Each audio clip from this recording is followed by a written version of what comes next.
What is going on, ladies and gentlemen? What is going on? It's your boy Dave from Top Bunk Sports. I got my guy Randy Talks Mets, and welcome to episode 7 of Mets on Top, a very special edition, a winter's meeting edition at that. Yes. One of the winter meetings. Randy, how we Yo, doing? How we doing? bro, we doing good. We doing good. The winter meetings this is the start of the winter meetings. This is a big time for the baseball season. Hopefully the Mets make some moves and we get some action. But we're hearing a lot of stuff about the Mets, and we'll definitely get into that. Absolutely. Before we have a couple special Queens baseball guests. But before we get to the guests, let's look at the comments. In Spanish, we say "Ya ellos están jodiendo" because that's what I'm seeing in the group chat and the comments as we talk. Mez is in the building. He says, "Yo, He says, "Yo, que lo que?" The Pope in the building. He says, "Mez, 2 minutes. You know why?" He says, "What we doing with the Mets getting?" He says, "Who's the ace? Who's the center fielder? Who's third?" And then they say, "Randy, 2 minutes." Chris is in the building. He says 2 minutes, Mez. Okay, bro. But don't forget, GM. Oh my God. Laughing it up a storm. Again, here's Mez being mad and patient, talking about Randy Eaton, trying to diss us, comparing us to Wardy. We're not even at Wardy. Wow. Crazy. Mez already leaving. De que Chris with his impatient ass, de que por fin, coño. The winter meetings is as cold as it is outside. That's fact. Maya is in the building. Appreciate you. He says, "Let's sign Michael King and Kyle Schwarber." We will get to that. Oh my God. But let's bring up the first Queens baseball guest that is in here. He's obviously on time. He didn't want to waste no time, unlike the other ones that are supposed to be here. But they have the link and all that, and they still don't want to join yet. So let's bring him up here. My guy, Odd Villain. Que lo que, Odd? What's good, baby? Let's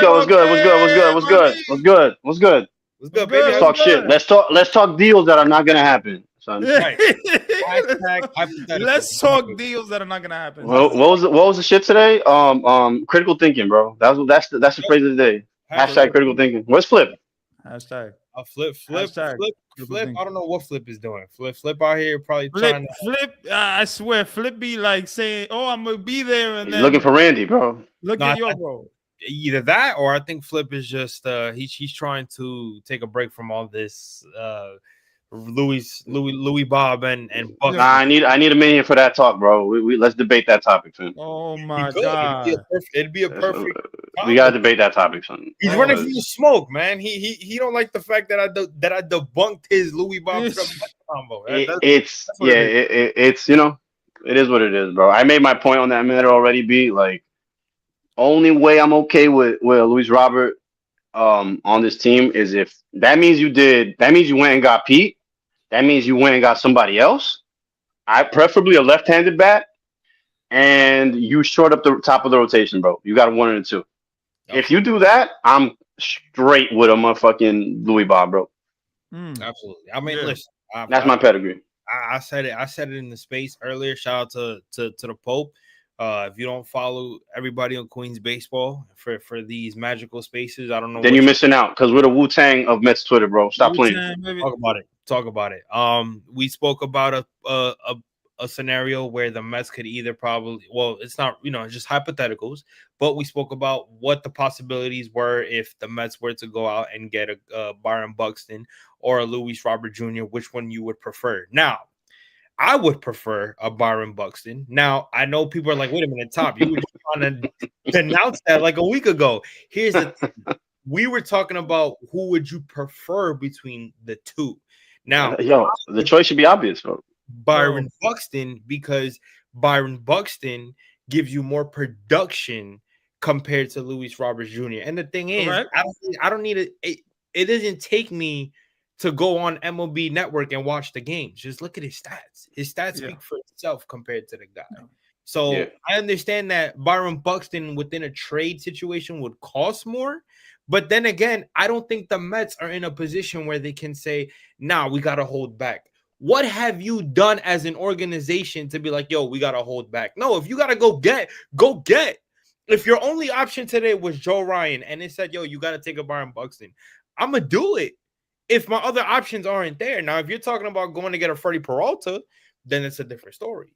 Oh, yeah. Well, again, there hasn't been anything to where we can honestly say the Mets are looking into Freddie Peralta. The only thing that has been out there is a Joe Ryan. That was with the Tona Tongue situation. Also the Michael King has been out there as well. Yeah, that's been catching steam like the past few hours, right? That's another one.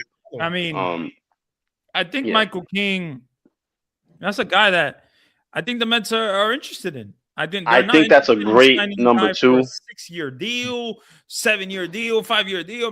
I mean, I don't know how long it's going to take. Maybe a 3-year deal around there for Michael King. 3-year deal, bro. 3-year deal. I'm gonna see 3-year, 4-year deal for Michael King. I don't know what if he wants a 6-year deal, 7-year deal, 5-year deal. I don't know if Stearns is going to be willing to give him that deal. And I also think he's a little bit more reasonable than a guy like Framber Valdez in his camp right now, bro. Because they all seem a little bit more desperate than a guy like, than a dude like Michael King. And you mentioned before in terms of Luis Robert and the Buxton thing, Buxton costs more because he's worth more. Period. Yeah, you get what you pay for. Yeah. Exactly. That should be that should be the case. You know what I'm saying? But hypotheticals is hypotheticals. Yeah. I hope that they would go for the Sandman. You know, as Elvin just said, the Sandy Alcantara. I think Sandy Alcantara is a big name pitcher. He's a guy that you should go for. If he's available, you should go for him. Well, he's available. They announced it. Today, Jim Duquette talked about a trade, on Hot Stove, and he said that maybe they could start with a Brandon Sproat, a Jet Williams, and a Ryan Lambert. I don't think he's going to cost that much, bro. I don't think Ryan. I don't even with the in division tax. I think it would start with a dude like. I think a guy like a couple of years, Randy, Johnny Santucci and Ronnie Mauricio plus something else, bro. Like I don't think Sandy's going to demand that much in a trade. Yeah, you can talk to me about the in-division tax and all that shit. It's the same reason I don't want Mackenzie Gore. Yeah. But I don't know. I do feel like the Marlins would be more willing to trade with the Mets than the Nationals would. That's just a whole weird situation over there with that franchise. Whereas the Marlins, there's a little bit more coherent leadership, and they've traded with the NL East in the past. That's the only reason I would probably say that's a go. Edward Cabrera is apparently another name to look out for. Yeah. But I don't know how I feel about him. In a trade, you would have to give up a lot more for a dude like that. Yeah, because he has another year of control, I believe, on top of what he already top of what Sandy has. Let me ask you a question. If the Marlins called you right now and said, "We'll give you Sandy Alcantara, but we want either Brandon Sproat or a Jonathan," you going down that route? No. Really? No. I absolutely agree. I think Sandy's good, but I don't think he's good enough to be like, one of my top. You can maybe convince me at the trade deadline if he's cooking. You wouldn't give up a Brandon Sproat for Sandy? No way. No. Especially because he actually showed potential last year when he was in the rotation. He wasn't. He's not a slouch, bro. He's not. I like what Brandon Sproat has shown us. I just know that Sandy. I mean, you're getting a number 2 or. Could be a number 1, and like that's the thing. I still think that Sandy has a lot to prove to us. Still, you think he still has more to prove to us? I do, because even though he had a hell of a finish to the season, and all thanks to this fucking team, but he had. The deeper numbers say more, and I don't have them at my disposal right now. And I know that he was better than the surface numbers, and ERA is nothing to really go by. So on the surface, it looked like he had a shit season. I just know that the advanced metrics say otherwise. So I'm kind of contradicting myself. I still think it would cost more to get a Cabrera than it would to get a Sandy, and I'm not comfortable giving up Sproat for either one of those two. If that makes sense, you know what I'm saying? But the Mets need pitching. The Mets need pitching. I totally agree. For pitching, how are we going to get this big name if we're not willing to give up? I think you can be desperate for pitching, but not make desperate moves, though, bro. Because I feel like that is a desperate move. Well, you feel me? I feel like you can't. One thing that I gotta give Stearns, as much as I bash him, he does not do desperate shit. Stearns, for all the fuckery and all the nonsense that he's pulled, he's not going to be had. So especially in division. Bro, the Marlins might compete in a year or two. Next year, they might be a noisy little team. They might be more than just a scrappy little pest of a team. Bro, they might be better than the Nationals next year. Bueno, I know. They're talking about spending. Like, they're talking about potentially competing. Now, how much of that is cap and how much of that is I don't know, how much of that is facts, how much of that is fiction is to be determined. But, like, they sound like they might be serious, B. Hashtag Queens Baseball, baby. I know somebody that would love to get in this conversation. He just located to the winter meetings right now. He's on the mission of trying to get Louis Bob to the Mets, but also fuck out of here, man. he's trying every way not to block me because I was trying to debunk his narrative. And the Winter Soldier. He's to Queens, ladies and gentlemen. The master himself, Master Flip. Go look at my guy. The winter meeting soldier, bro. Top Randy. Go look at him. We outside, B. We outside. We inside, but we outside. We outside. I'm saying, I'm waiting for my man Jeff Passan so we could pass some words because my man still got me blocked. You know what I'm saying? Like Jeff Passan got you blocked, bro? Diablo, we're gonna exchange some words tonight, bro. Time out. Jeff Passan has you blocked? Slappy from fucking Goosebumps got me fucking blocked. On God, bro. Yes, sir.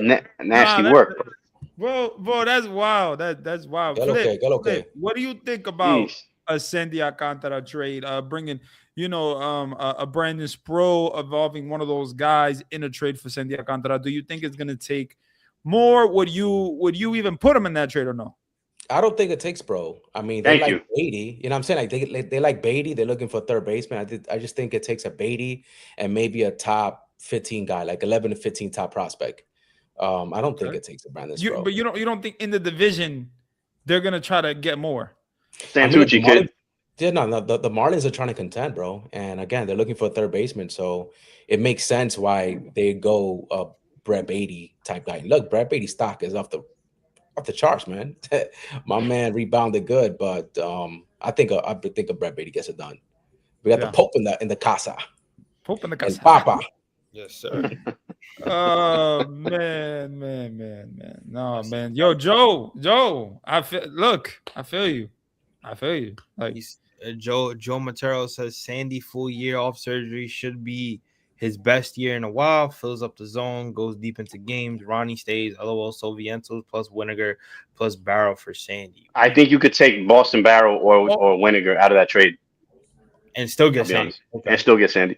So you think we could get Sandy for Vientos and Winiger? I think. Well, okay. Take out Winiger, take out Barrow, add like Santucci and one other like lower level prospect. Right? I don't think Sandy's going to command that much on the trade market. I view Santucci in a big spot. I think Santucci. So do I. To be fair, I don't look at him as like he's the only lefty. I don't want to trade him for Sandy. But it's like you said, bro. It's like you got to give up talent to get talent. That's what I'm saying. I'll give up Sprout. Sprout is talent. I'm not getting, but Sprout is immediate talent that could help this organization right now. Also, if I'm going to get, if in my crazy ass mind, I still think the Mets have two moves, and I think they could theoretically make two big trades. Right? I could be a little delusional, call me a dreamer, call me what you will, but I think they have enough talent on the farm and on the cusp of readiness that they could make like two big trades if they were to be aggressive. Now, I don't think Stearns is going to be that aggressive. I think he's going to hold on to his guns. I think he's not going to be as, but theoretically, they could save that prospect capital for an even bigger trade if they really wanted to. You know what I'm saying? But also, just looking at it, like evaluating talent, I still don't think he's going to cost that much. He should not cost that much, is what I'm saying. Yeah. Should not. Could? Yes, because the Marlins would want to bend us over any chance they get, bro. Yeah. Does he? You know what I'm saying? Right. I see what you're saying, man. The Mets are going. They're very interested in Kyle Schwarber. We've heard that Pete Alonso is gonna go. He's gonna be there Tuesday in the winter meetings. Do you think that they're really going after Kyle Schwarber? We're gonna start with a Top and then Flip and then Ovi. But I mean, like, Top, what do you think? Do you think they're really going after Kyle Schwarber? They're really pushing for him. What do you think? No, I think that's just them putting their names in the situation because of who they are. I think they really want Pete back, and I don't think it makes sense in a way to talk about run prevention. And of course, you got a guy in Pete Alonso who is bad defensively, but you're getting away from everything that Pete brings you. And you're bringing in a Kyle Schwarber, who gives you power and probably equals the same amount of power that Pete Alonso gives you, but then in first base you're getting worse defensively. I don't think the Mets want to go that route. I think they rather just stick with Pete Alonso, and stick the course with him, give him what he deserves or close to what he deserves, and not have to go through all that. So I think they're just putting their names in the hat to see what it is. But I think they truly stick with Alonso. And if you look at the report that Anthony DeComo put out, what I basically read off that report was go see what your options are, and then come back to us and see after what we give you compared to those options, what you think is the best fit for you. But we are here, and you are a priority regardless of the other options that are out there. Go ahead, Flip.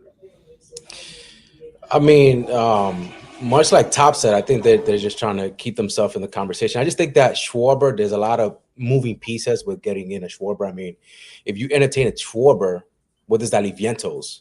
You know what I'm saying?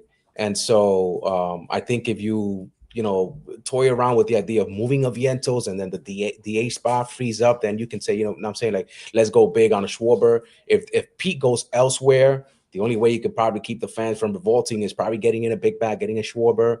But I just think that there's too many moving parts and giving that DH spot to a guy like Schwarber early on. I agree. Do you think maybe what's attractive to David Stearns and the Mets is the 3-year deal potential for Kyle Schwarber rather than a 4-year or 5-year deal with Pete Alonso? I mean, 3-year deal for Kyle Schwarber. If you could get him for that, I doubt it. You know what I'm saying? Also, you think he's going to command more years? I mean, he should.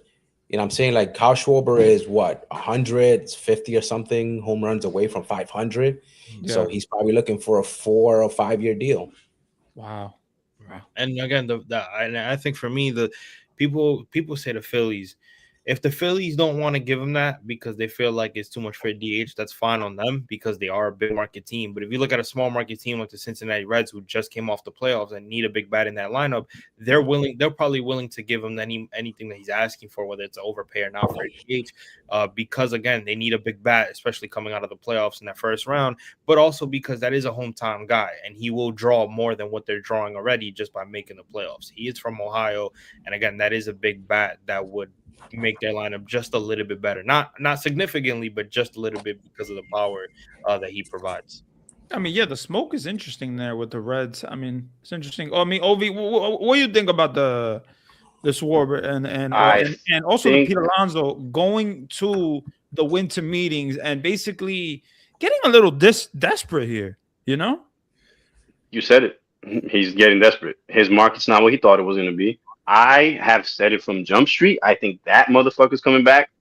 In terms of the Kyle Schwarber shit, I do still think the Mets are dead ass about that. They're all in. I think, Flip said this before, it's impossible for Stearns to fuck up this offseason. I'm starting to see why that is, bro. Stearns, he's gonna make a big ass move for this offense. He's probably gonna make 2. That was my part. That was my blueprint, at least. He's going to make a big ass offer to Schwarber, and Pete is something's gonna happen where they're gonna shop Pete's gonna shop his offer, and if it's not in line with what the Mets go, they may move from Pete. But I have a feeling Pete's market's not what it is. I don't know that the Red Sox are gonna.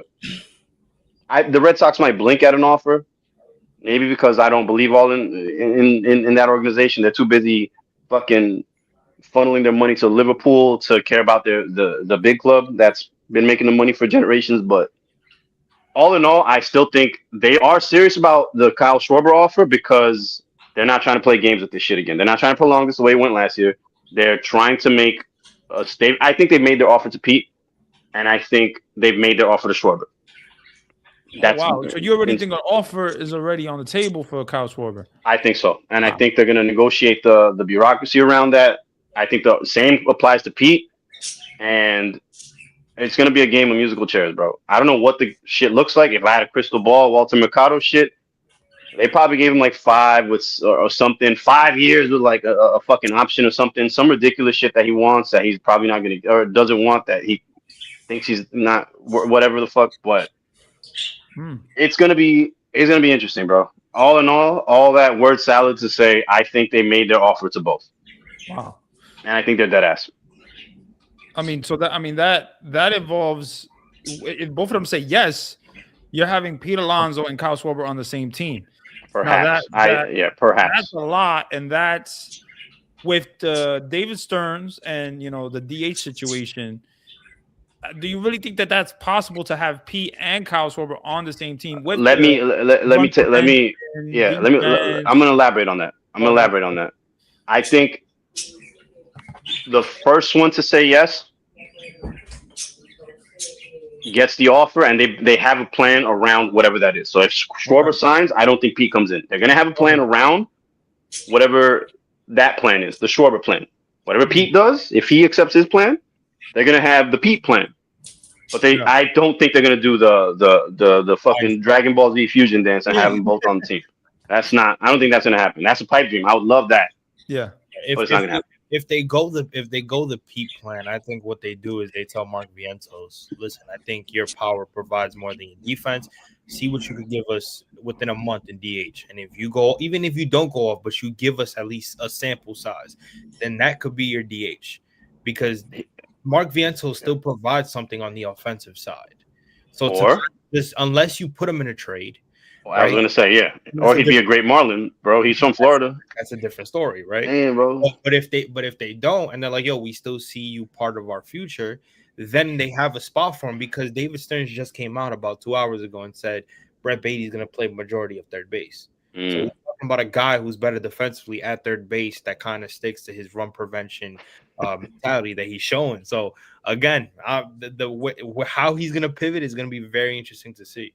So wait, hang on top. David Stern said that. So I know Mendoza said it. Yeah, I thought it was Mendoza said that. Yeah. Excuse me. You know, to be honest, I kind of take that with a grain of salt. Well, I was about to say there's.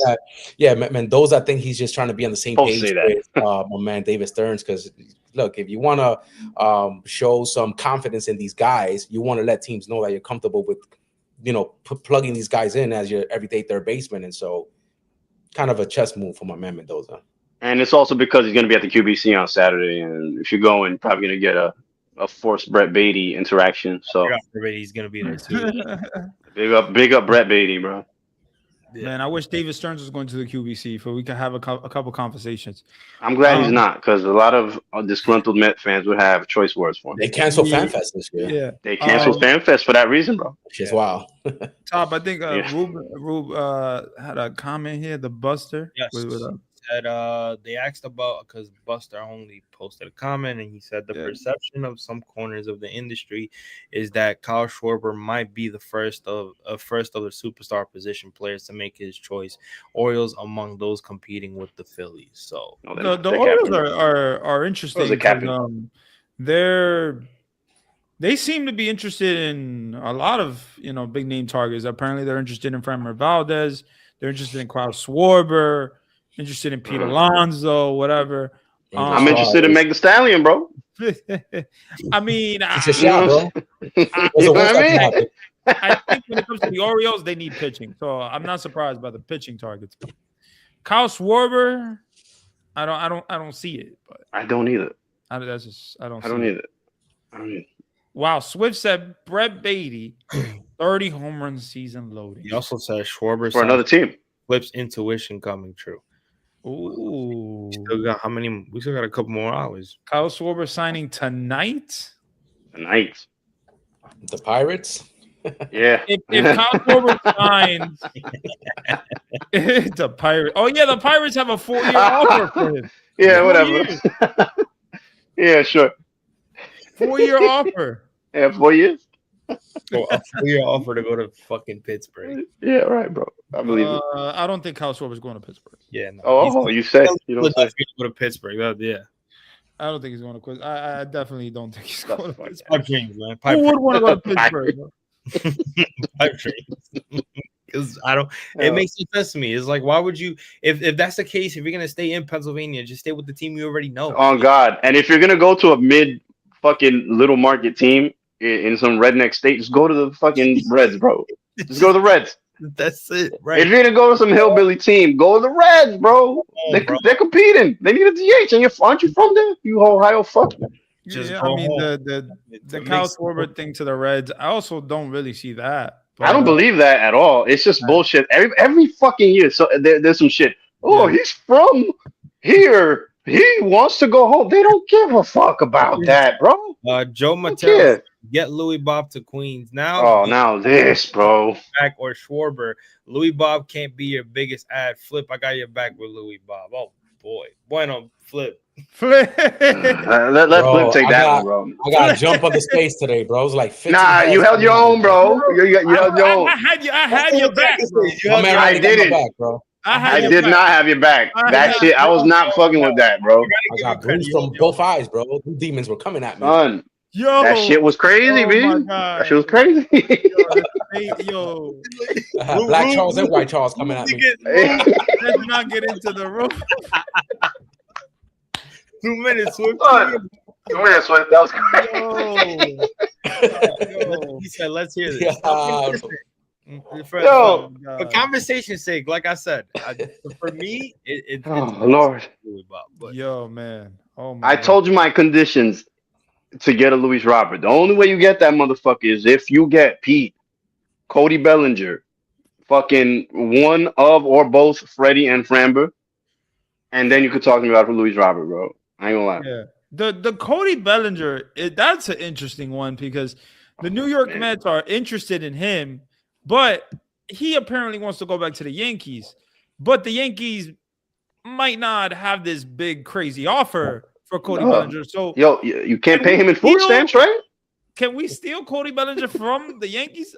Can we do Yes, the same we thing can. with I with think, Soto? of course, Absolutely. anybody Absolutely. that the Yankees desire, we could take. I think that's what Yankee fans 100%. come to terms, bro.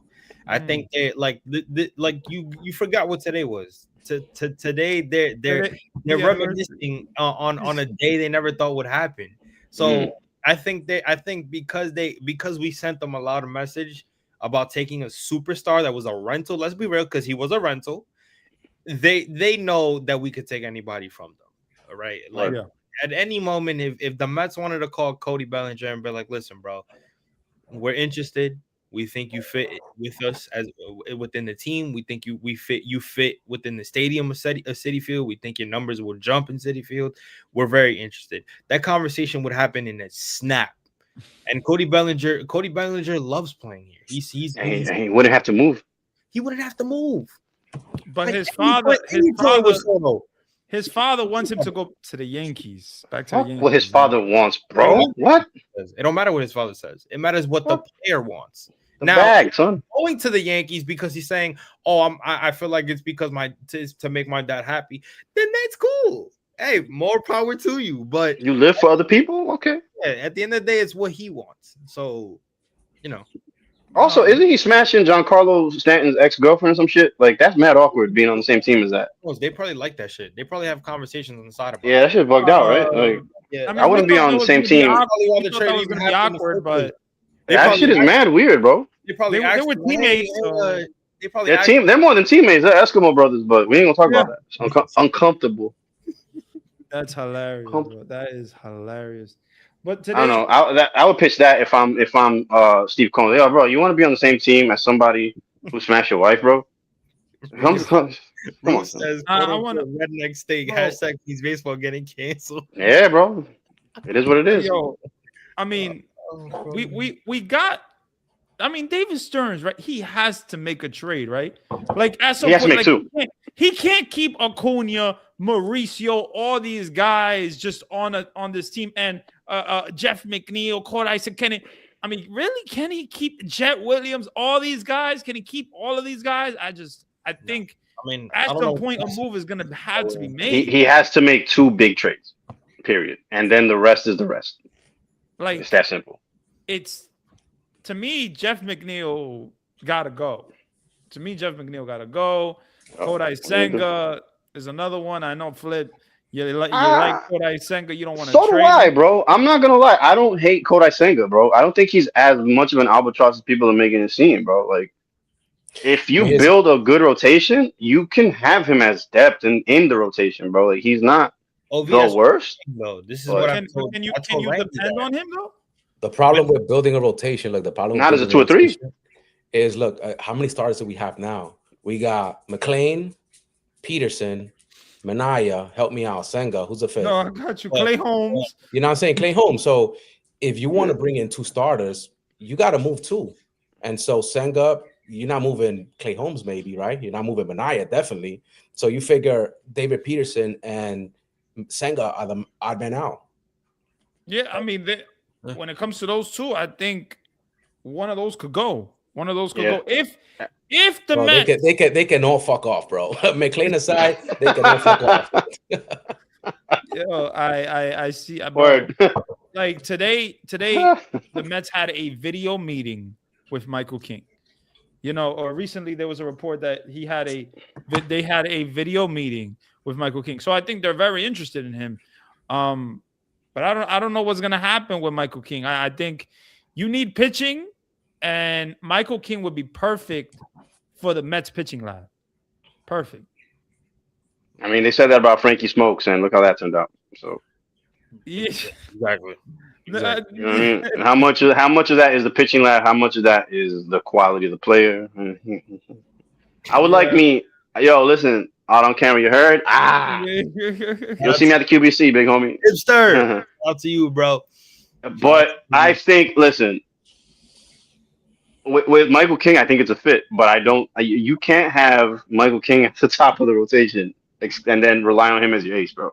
I agree. Which is why I said, if you sign him, you better trade for a Freddie or you better trade for something. You can do that. You can trade, and it's like Rubo. It's like the Pope always says, bro. You have to chew and walk you can chew and walk at the same time, bro. These moves can be made, and if there's moves to be had, there's moves to be made, bro. Stearns, wake the fuck up. The It's pursuit. definitely like Michael King will be a supplemental move. Look, to your point, like, bro, this is the reason why Met fans hate Kodai Senga. Why? Because David Stearns brought in Kodai Senga, and you want to pitch Kodai Senga as your top rotation guy. No, if you get guys around him, you're okay with Kodai Senga being your 4th or 5th. You know what I'm saying? But to your point with Michael King, like, I could deal with a Michael King, but you got to give me something else at top of the rotation. Oh God, bro, thank you. Like, you can't. Yo, this has been the discourse all through Twitter, bro, and all these Twitter streets is make McLean your 3, and this rotation is good to go. It's that simple. Now, how you get there is not simple, but that's why they pay you the big bucks. That's why you have the big seat. That's why you're the holistic fucking provider of answers, motherfucker. Figure it out. Don't give me no bullshit little project. You know what I mean? Right. I agree. I I mean, don't know, bro. I I'm just think, a guy with a hat. I think. I listen. I said the same thing about Ronnie. You could trade Ronnie to Cleveland. That ain't happening, but I would love that. Ronnie would definitely revitalize and bring so much vitality to the downtown Cleveland area, bro. He could be the next LeBron, theoretically. He could have saved Arizona. I wish Jose Ramirez was available, because if that was true, I would trade Ronnie like that, because Jose Ramirez. Whatever you need. Same thing with Ketel Marte. I would have traded him too. Stop. Yeah, I know. We don't talk about it. I mean, what's it called? Sorry, I shed a tear. He might be a Philly or a No crying in baseball. Cut that shit out. Yo. Don't do that. Oh my God, he better not be a Philly. Nah, you can't do that. I can't imagine him as a Philly. I also can't imagine Edwin Diaz in another uniform. Oh, I can. Unfortunately, and I love that dude. I can see it. I can't. I know. No. Hold on, my man. This is why we got to fan correct. You don't want to, but can you? You hear what I'm saying? Don't fan with your feelings, bro. I can see it. You I don't can't want fan to. with your feelings. I don't want to at all. I don't either. I love Edwin Diaz. You're not gonna get you're not gonna find that again, bro. You're not gonna find that on the open market. Munoz isn't available. There's nothing else left. Look, Bro. either Edwin Diaz signs back or not, the sun is still going to come up tomorrow. You know what I'm saying? So, and when you hear that the Mets are in on, or they spoke to Fairbanks, they're keeping tabs on the other guy, Suarez, like, bro, like it's 50-50. And Edwin Diaz said himself, it's 50-50. Doesn't come back. It's not the end of the world, bro. Also, apparently, Ruben said Mets and Yankees among teams expressing interest in Trevor McGill. Yes. The brother of Tyler McGill. Tyler McGill. Okay, whatever. Now that is the better McGill. Yeah. That's sorry, Slow. I mean, if you could get a Trevor McGill here, first of all, that would have to be a trade. Put him in a Peralta trade and we could talk. Yeah. That's another trade that the Mets could make, but it's how the Mets get better this season. It just seems like it has to be by a trade. Like, I just think it's going to happen with a trade rather than a signing, like a Framber Valdez or one of those guys, because of David Stearns and the fact that he doesn't want to sign big long-term contracts. I'm going to know that the Mets got better when I look at the Mets' top prospects in 26, and I don't see Jet Williams on there. I think that's our wild card, Jet Williams. Jet Williams, yeah, that's an interesting prospect because obviously Brandon Nimmo, we traded Brandon Nimmo. The Mets traded Brandon Nimmo for Marcus Semien, and Marcus Semien plays second base. He's going to be with the organization for at least 3 more years. So, I mean, where does that put Jet Williams? Who I'll tell you something. And Marcus Semien plays second base. He's going to be to the opposite of Flip's point. I don't know. We're good. Flip said if we're good. If Jet Williams is not in our prospect list, we're cooked. If he's starting in the outfield, bro. Bro, stop. Okay. So Randy, I'm gonna need you to retire that fucking discourse because if that were to happen, wait. I never said I want him to play left field. I said maybe Stearns would put him at left field and put Carson Bench at center. And then that's the young outfielders that he wants to give a chance. Hopefully, that is. I'd rather have fucking Luis Robert if that's the case, bro. But where's Jet Williams really gonna play? For another team. So for another team, that's the only really course, unless you're gonna keep him rotting in AAA. Okay, let him rot in AAA or for another team.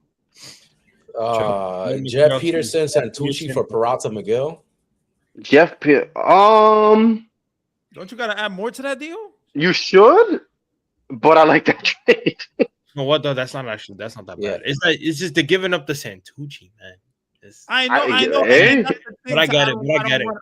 A soul for a soul, my brother. But I get it. Let me ask you a question. How much money does Scared Money make? Right. No, you're right. Mm-hmm. That's what I'm saying. Like, I get it. It's just I'm going into but hang on.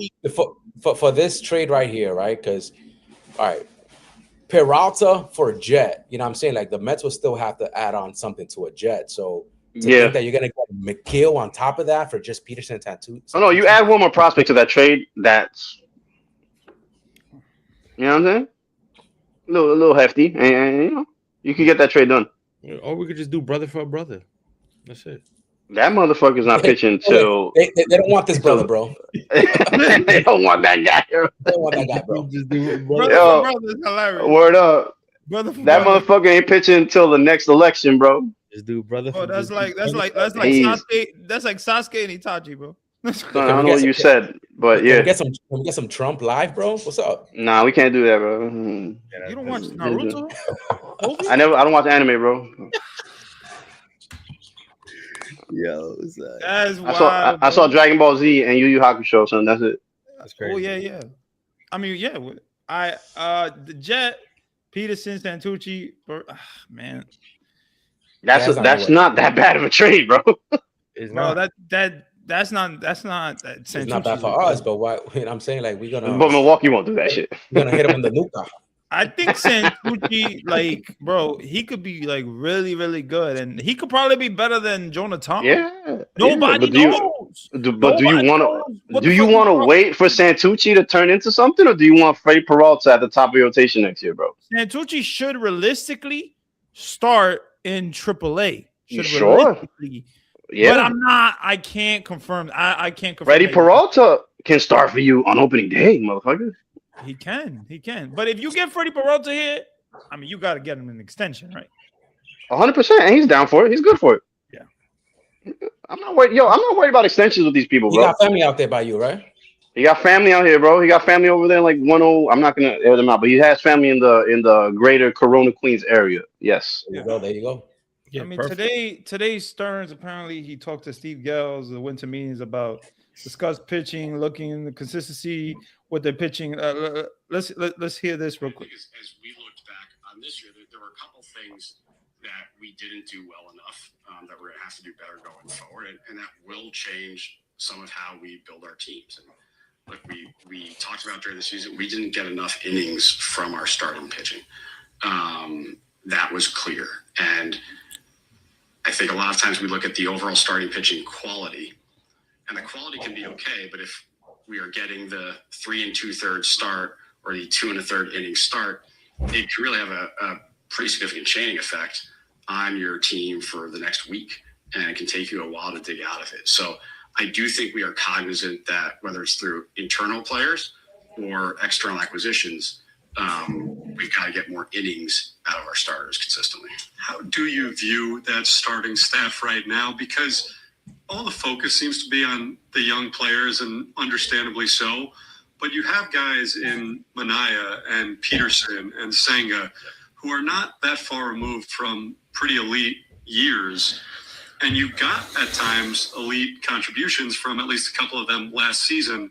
So when you're looking for more innings, more consistency, how do you view guys like that in particular? So that's the balance here. And we have to make sure that people we potentially are bringing in from the outside are not displacing players who have pretty significant upside that we already have internally. So like Sean Manaea is a year removed from being one of the best stars in the National League. Kodai Senga, through the first couple of months before he got hurt last year, was one of the best stars in the National League. Clay Holmes, in his first year starting in a long time, had a really good year and is poised to be even better next year. David Peterson has shown through segments of his major league career that he can get on rolls and be that guy that gives you 7 innings every time out. And then you combine that with what we think are really, really talented young starters.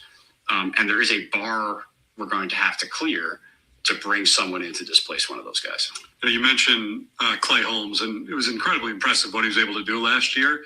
Is there any scenario where you could see him filling a need in the bullpen to start the year, or is he going into the season just trying to build off of what he did last year? Yeah, that's not a conversation we've had to this point. Right now, we're committed to him continuing to build off what he did as a starter.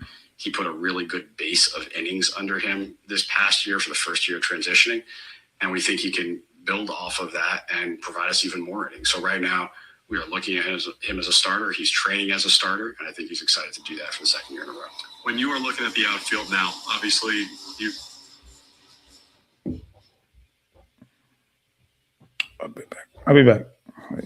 Well, I think that was enough sample size to kind of get where David Stearns is with the rotation. And yeah, again, not shocking to me. I think this is kind of what he's trying to build on, including the Senga situation. The Senga situation will always be an interesting factor because of what his preparation is. You're talking about a guy that needs an extra day of rest, a guy where I would say he's kind of fell off a little bit of that pedestal where we had him when he first came in to the league. I mean, he went into his rookie season dominating, and then you kind of looked at him as a possible ace.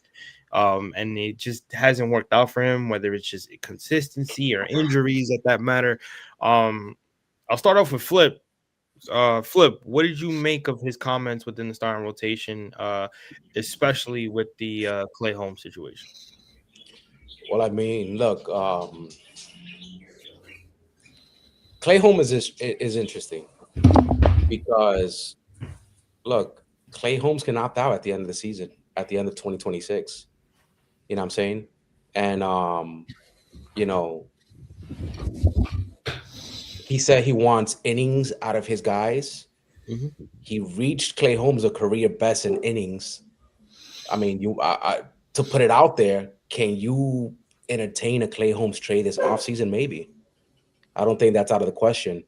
But I think the interesting thing was with the wanting innings, right? And you met with a Michael King via Zoom today, and a guy who gave you what he pitched 73 innings in 25. Is that the type of guy that you're aiming for when you have an emphasis on adding innings to the rotation? You know what I'm saying? Right. So I don't know, man. No, I mean you make a good point. Michael King is coming off injuries. It's tough because he only pitched in 15 games in 2025. So if when you're relying on innings, is really Michael King the best target for that thing? I mean, for innings. It's tough. I don't know, because can he give you 30 games next year? There's no telling. That's a question mark. And my thing is we've had enough. We have enough question marks in this rotation. And it's interesting here. Mez said, would you rather keep Senga or Holmes? I'd rather keep Clay Holmes because I think he can get better as a starter than what he's had already done. And Senga, I like Senga. I thought he could be our ace at some point. I think it was like before he got hurt last year, I thought maybe he could be our ace, and we were depending on him to be our ace, either him or Peterson. But it didn't really happen that way. Injuries get in the way, all that stuff. This guy's he's been made out of glass, and so I like Senga, but I could see him traded, but I could see them keeping him because of the fact that they don't pay him so much money. And so maybe they could, if they get 2 starters here, they could have this guy as a 5th starter or 4th starter or whatever. Because that's not bad. Like if you get 2 starters here and you just have Senga as a 5th starter, then it's not that bad. Like if you're depending on Kodai Senga. And that's the thing. That's why when you hear him talk about innings, they need pitchers here. And today I put a post out about the rotation in 2026, and I had Nolan McLean, I had Clay Holmes, I had David Peterson, I had classy troll job, brother. Classy. And I had Sean Manaea. Elite troll job, bro. And I know a lot of people weren't happy about seeing that because it's basically the same rotation. So it's like we need to see a change. I think we will see a change. I just don't know who. I don't know if it's going to be this big name starter that we want or a mid to level number 4 starter. We know how the Mets like mid, bro. I have no clue. So I mean, look, if you're David Stearns, you got to have moves lined up. You know what I'm saying? Because if you go out and you sign the Framber Valdez, that automatically bumps one of those guys that you mentioned on that post, Randy, out of the rotation. You know what I'm saying? And again, it most likely going to be a David Peterson or Senga. And so again, if you go out and sign one of those top guys, you're going to have a trade lined up and move a Senga or a Peterson. Yeah, yep. And I think other teams are interested or have been interested in Kodai Senga. He has a team option in the last year, so it's not like he's not interesting to teams for a trade. I think other teams would be interested in him, and we saw reports, in the beginning of the offseason that other teams are interested in Kodai Senga, but nothing has come into fruition, and I don't know if they trade him or keep him, but I think David Stearns, he wants to get someone here that could provide innings. Is it 2 starters? Is it 1? It's probably 1. My guess. Bro, it has to be. It's 1. My guess is if you don't trade a Kodai Senga or a David Peterson. That's just what I think, man. I don't know, but David Stearns, this is like he said some more things. So this is just the last couple of probably a minute or whatever. Yeah. Really looking at center field and left field, are you interested in guys that would be on long-term deals in those two positions, or with the glut of young players coming up, would you like shorter term so that you can give those kids an opportunity? Yeah, I don't think we're ever going to completely close the door on anything. I think we have to evaluate all potential options that are out there. We talked about it at the time where we made the difficult decision to trade Brandon. One of the reasons we did it is because we have this incoming talent of young outfielders that we think can really contribute for us, not only this year, but for years to come. And so it would have to be a very unique situation for us to bring in someone who is going to block that group of young players for a long time. I know you've been very open about your desire to bring Pete Alonso back, and I know that you don't talk about specific players and conversations, but when you have a scenario like this where you saw last year the Alonso conversation go months and months and months, there were also some guys that could fill that void right now on the free agent market. How do you balance wanting one player while monitoring and not losing potentially others that could fill that spot? Yeah, I think it is a balance, and it's trying to stay in contact with everyone involved and understanding how different markets are going to play out. And with Pete, it's also a recognition that he could fit on the team in multiple ways. You know, we've talked about his calling card is his bat, and so you know, we can get his bat into a lineup in multiple ways. And so I'm not sure it necessarily takes us out of pursuits that may be more timely than as Pete's market develops. All right, David, appreciate the time as always. Thanks, Steve. So, I mean, Ovi, what do you think about what you just heard? A whole lot of word salad and politic talk, bro. He's just saying nothing, man. All I got from that was he's not against trading for somebody if Benj ain't shit, or getting somebody outside the organization if Benj ain't shit. He already talked about guys. Oh, what do you think about the guys with years on their contract? He's talking about a motherfucker like Byron Buxton, bro. He's talking about guys like that. And the thing about his young he keeps saying young outfielders bro, that he doesn't want to block. What young outfielders is he talking about? Like, he's talking about Carson Benj. He's gonna consider on the roster as he has them now. Who's the fat kid? Ryan Clifford. as an outfielder? He considers him an outfielder on the roster on the depth chart. Okay. I think he considers AJ Ewing an outfield option, bro. Okay, I mean, does it mean it's viable? No, but I think he's considering those guys as like outfield options. Now, unless you trade for somebody who involves one of them little fucks, then yeah, do it. But for now, no, I don't get much from Stearns, bro. It's interesting. I mean, I think, it could be a AJ Ewing. Could be, I mean, maybe who he's talking about. That's the thing. Like we don't know. But he's not closing the door to on a trade possibility or finding somebody yet. Yeah. A Kyle Tucker, Cody Bellinger. I don't think he's closing the door. Which is who said this? Hold on, motherfucker said trade for Marte. He can be your center fielder, second baseman, and move Simeon to third. That ain't happening. Sign Belly to be your first baseman. My brother, if I could play MLB The Show with David Stearns' brain right now, I would do something like that. But gotta be realistic. As much as I'm a dreamer and as much as I love me some Ketel Marte, my brother, that shit ain't happening, bro. Unless you put him in a corner. Yeah. Yeah.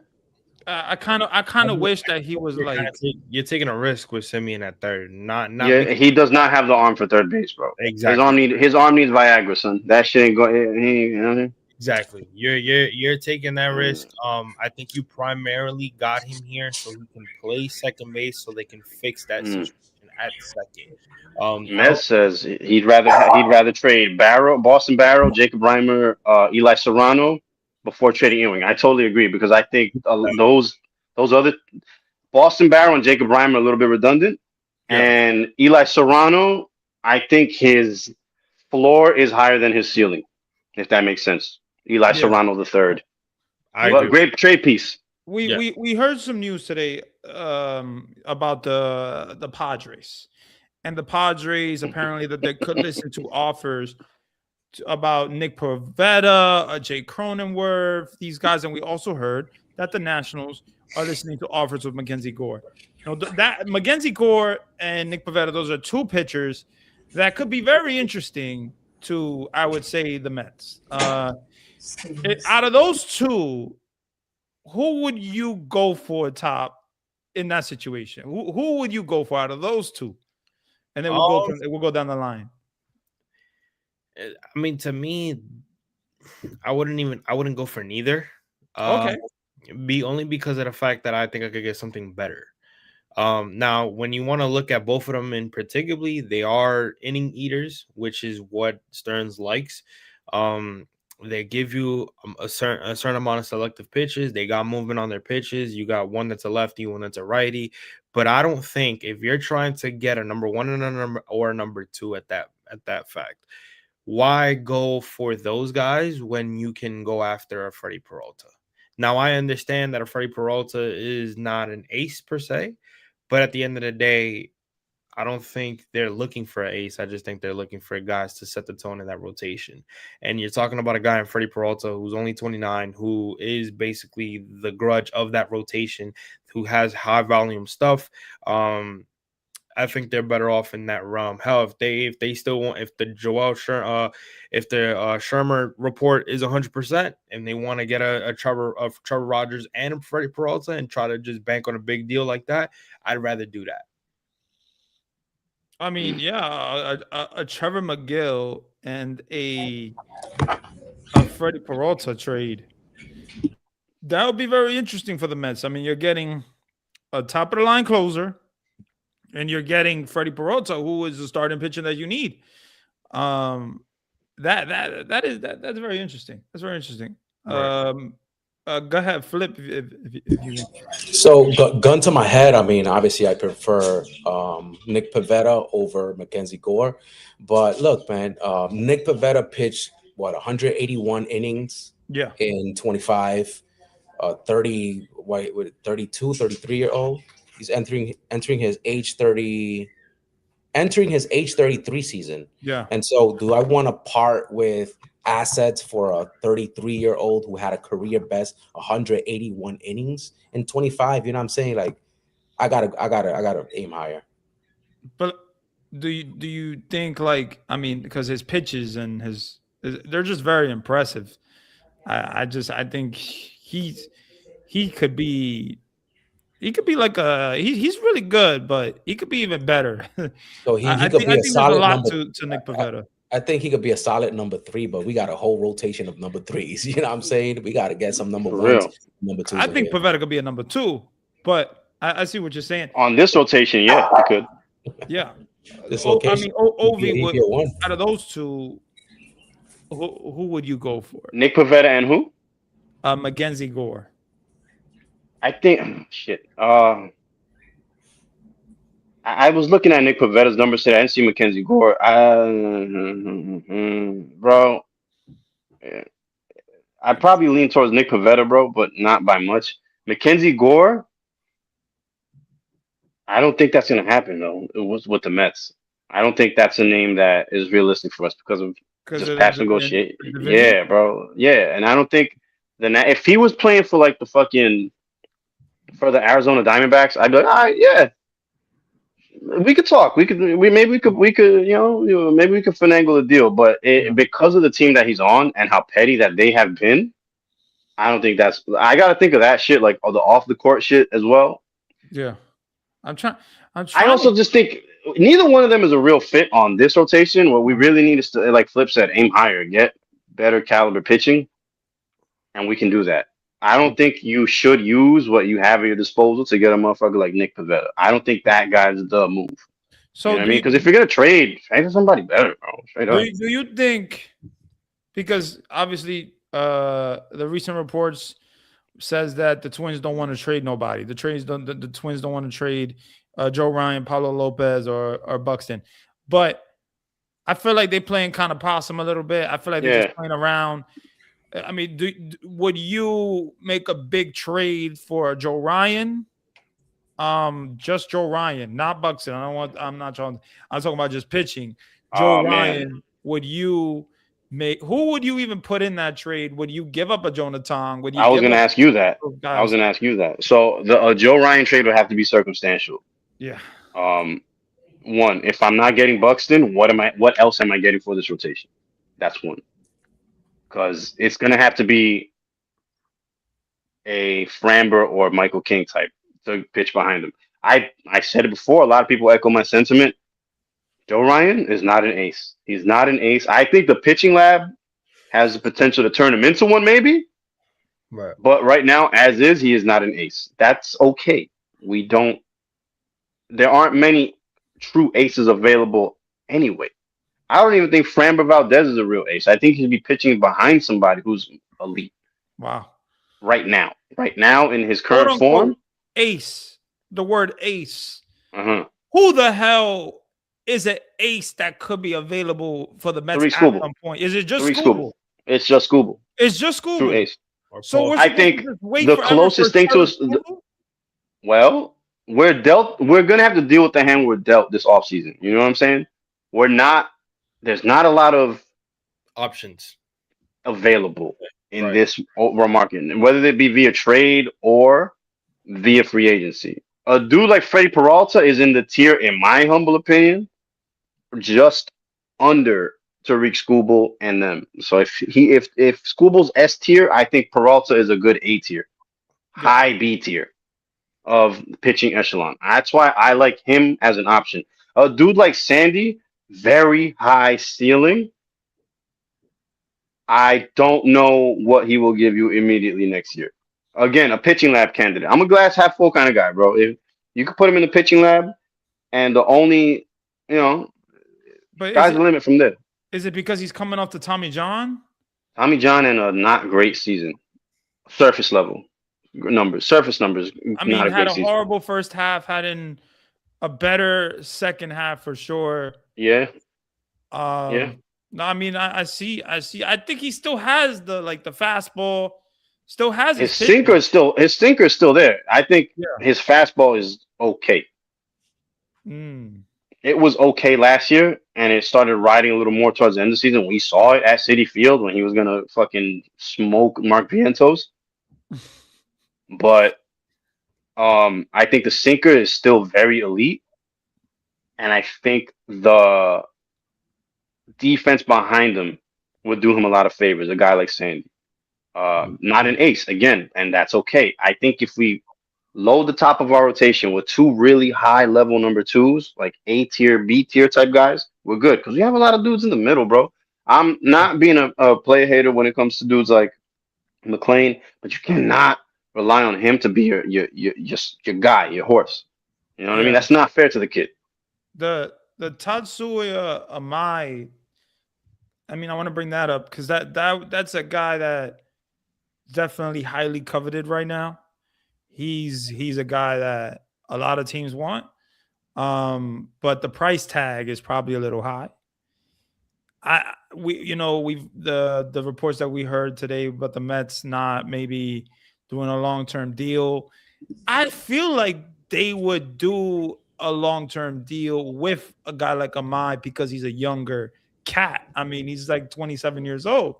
So, I mean, Top, do you think with Amai there's any juice to that? As of right now, no. But I would not be shocked if they do that route. Again, there's a lot of upside, there's a lot of potential on him. Like you said, he's young, he's got really good stuff. And to continue to develop out of that Japanese market, I think that would be a beneficial for them. And like I said, I think the key thing for it is that he's young, so there's a lot to build off of that. However, I think they want somebody that is already proven, that somebody that is already that can handle your number one or number two in your rotation, somebody that can lengthen your rotation pause. And like I said, somebody that already has the quality stuff in the league right now. So if that's whether signing a Framber, if that's trading for a Peralta, if that was to go get a Joe Ryan at this point, some of us would be mad. But to be honest with you, we all come in spaces and we all say, "Yo, they gotta just go get. They gotta give to get." So at the end of the day, it's like, would we really be upset? I know Jonah Tong is one of those, but again, like we always say, you gotta give to get. And you know what I'm saying? Like what else can you possibly do right now if the price right now for Peralta is high? You know what I'm saying? Maybe Ryan is your best option in terms of a price to go get a pitcher, because maybe a Sandy price is too high as well. So I just think right now they're looking more towards a guy that is already proven so that they can still go and get, instead of Amai, who's coming into the league and hasn't really dealt with it yet. Do you think is Zach Gallen a fit? No. I think for me, I think he's on the decline, and I think they still want somebody that's leveled, though, somebody that still is having success.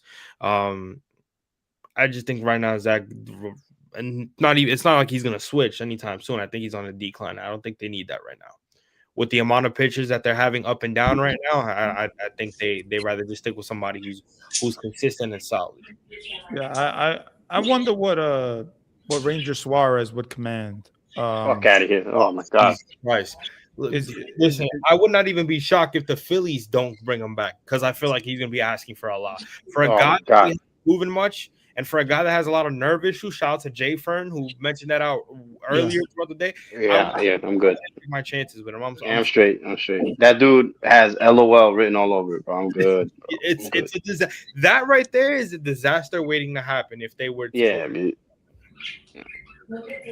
I think 2 seasons in a row he's gone 13 and 12 and 8 with a 3.6 ERA. Let them have it. Let the team that's going to sign him have him. And God, salute to you.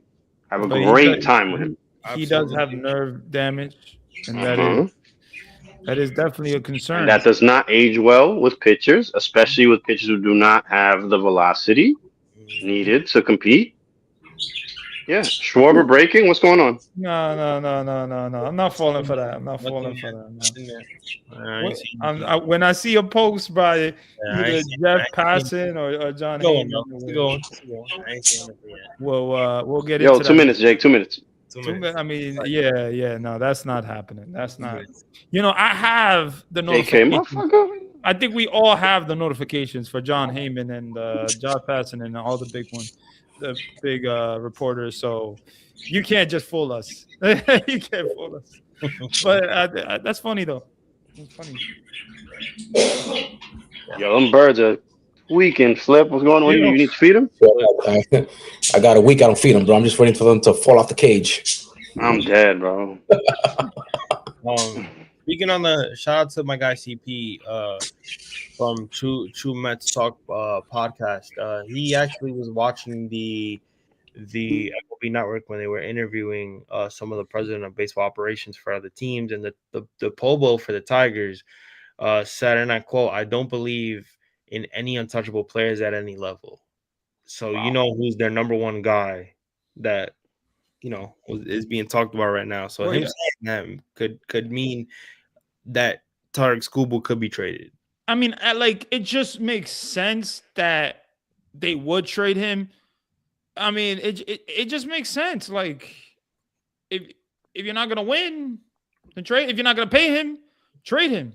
Even if they are trying to win, though, I just don't see it. But if they're not gonna sign him to this big, long-term contract that he wants, right? Yeah. Again, may as well trade him, right? I feel bad for that fan base because, you have somebody special in school, but you're also knowing as a fan base, if I was a fan of Detroit, I have to come to grips with the fact that my owner doesn't spend. He's not going to pay my best pitcher the money that he wants. And the market, obviously, with Dylan Cease getting what he just got, you can only imagine School was looking at that and was like, okay, he got that? Imagine what I'm going to be asking for. Something was said in the space today. I didn't get a chance to respond. And it was Lynn. She asked, given that he's a Scott Boras client, he's not going to sign an extension, blah, blah, right? Mm-hmm. Look, and she made a great point, right? She said that Skubal has had 2 Tommy Johns. Look, you don't think a pitcher who's had two Tommy Johns there's a risk injury going into the season, playing out the entire season.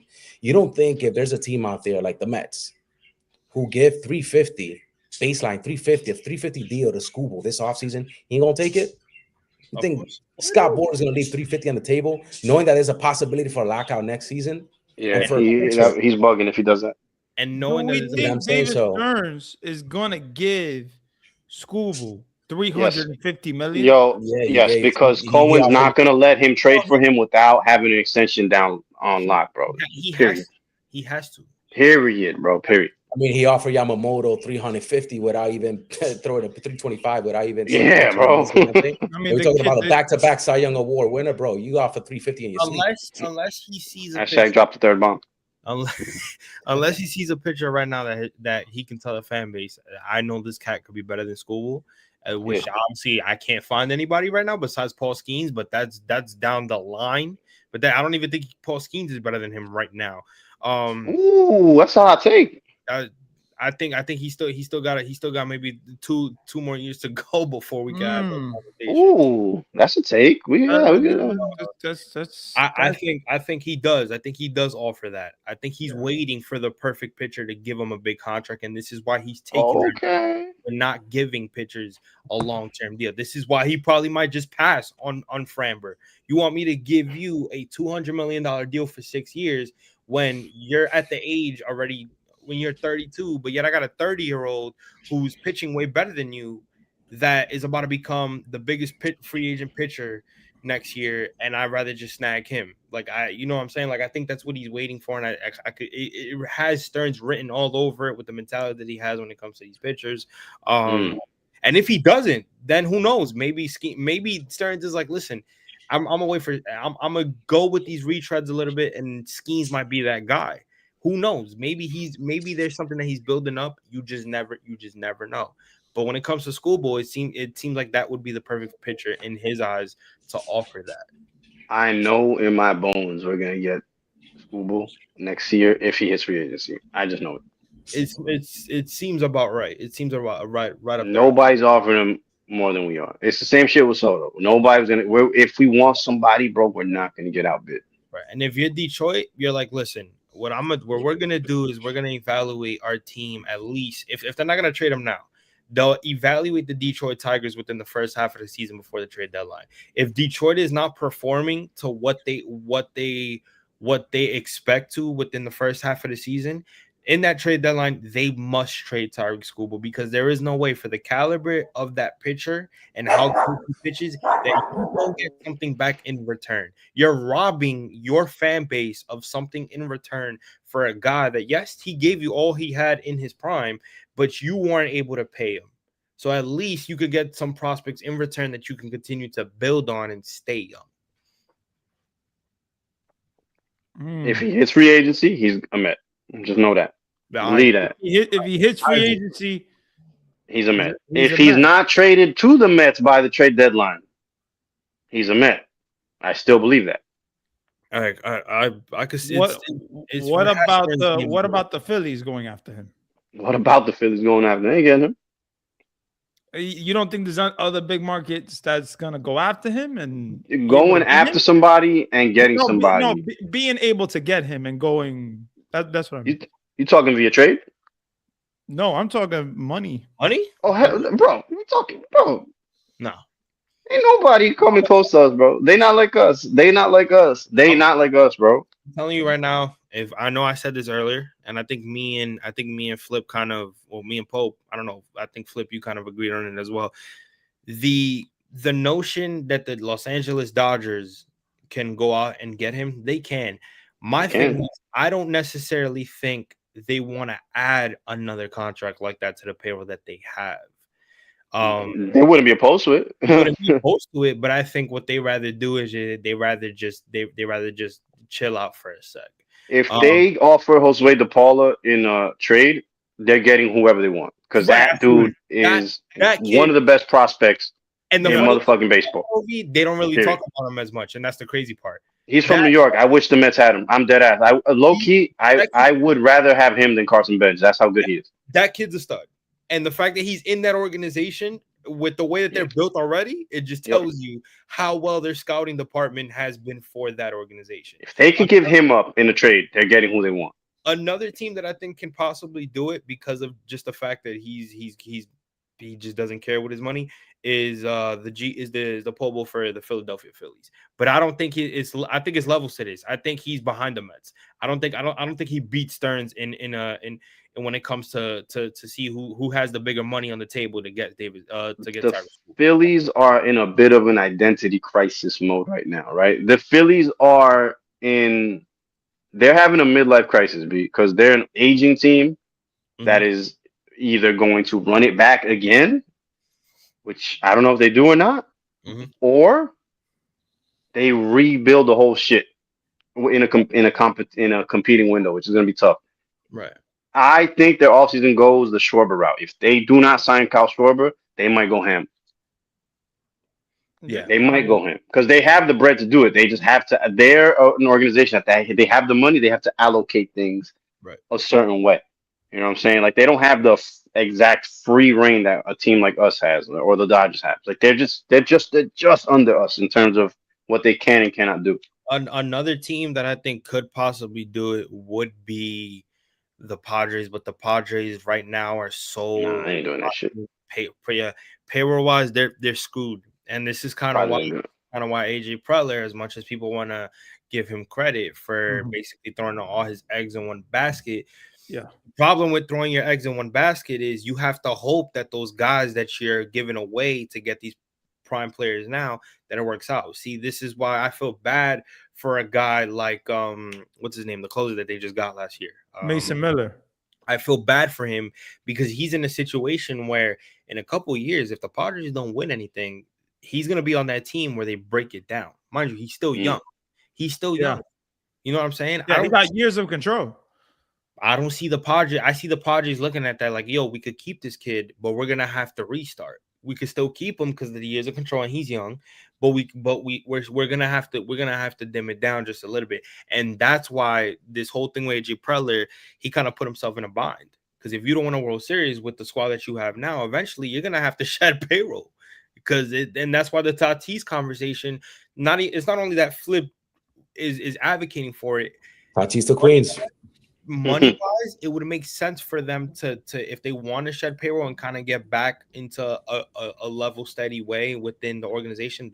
Tatis seems like the only guy that they could get a valuable haul for, because I don't see a team looking at Machado with that contract as great. Xander Bogaerts, who's an even worse contract.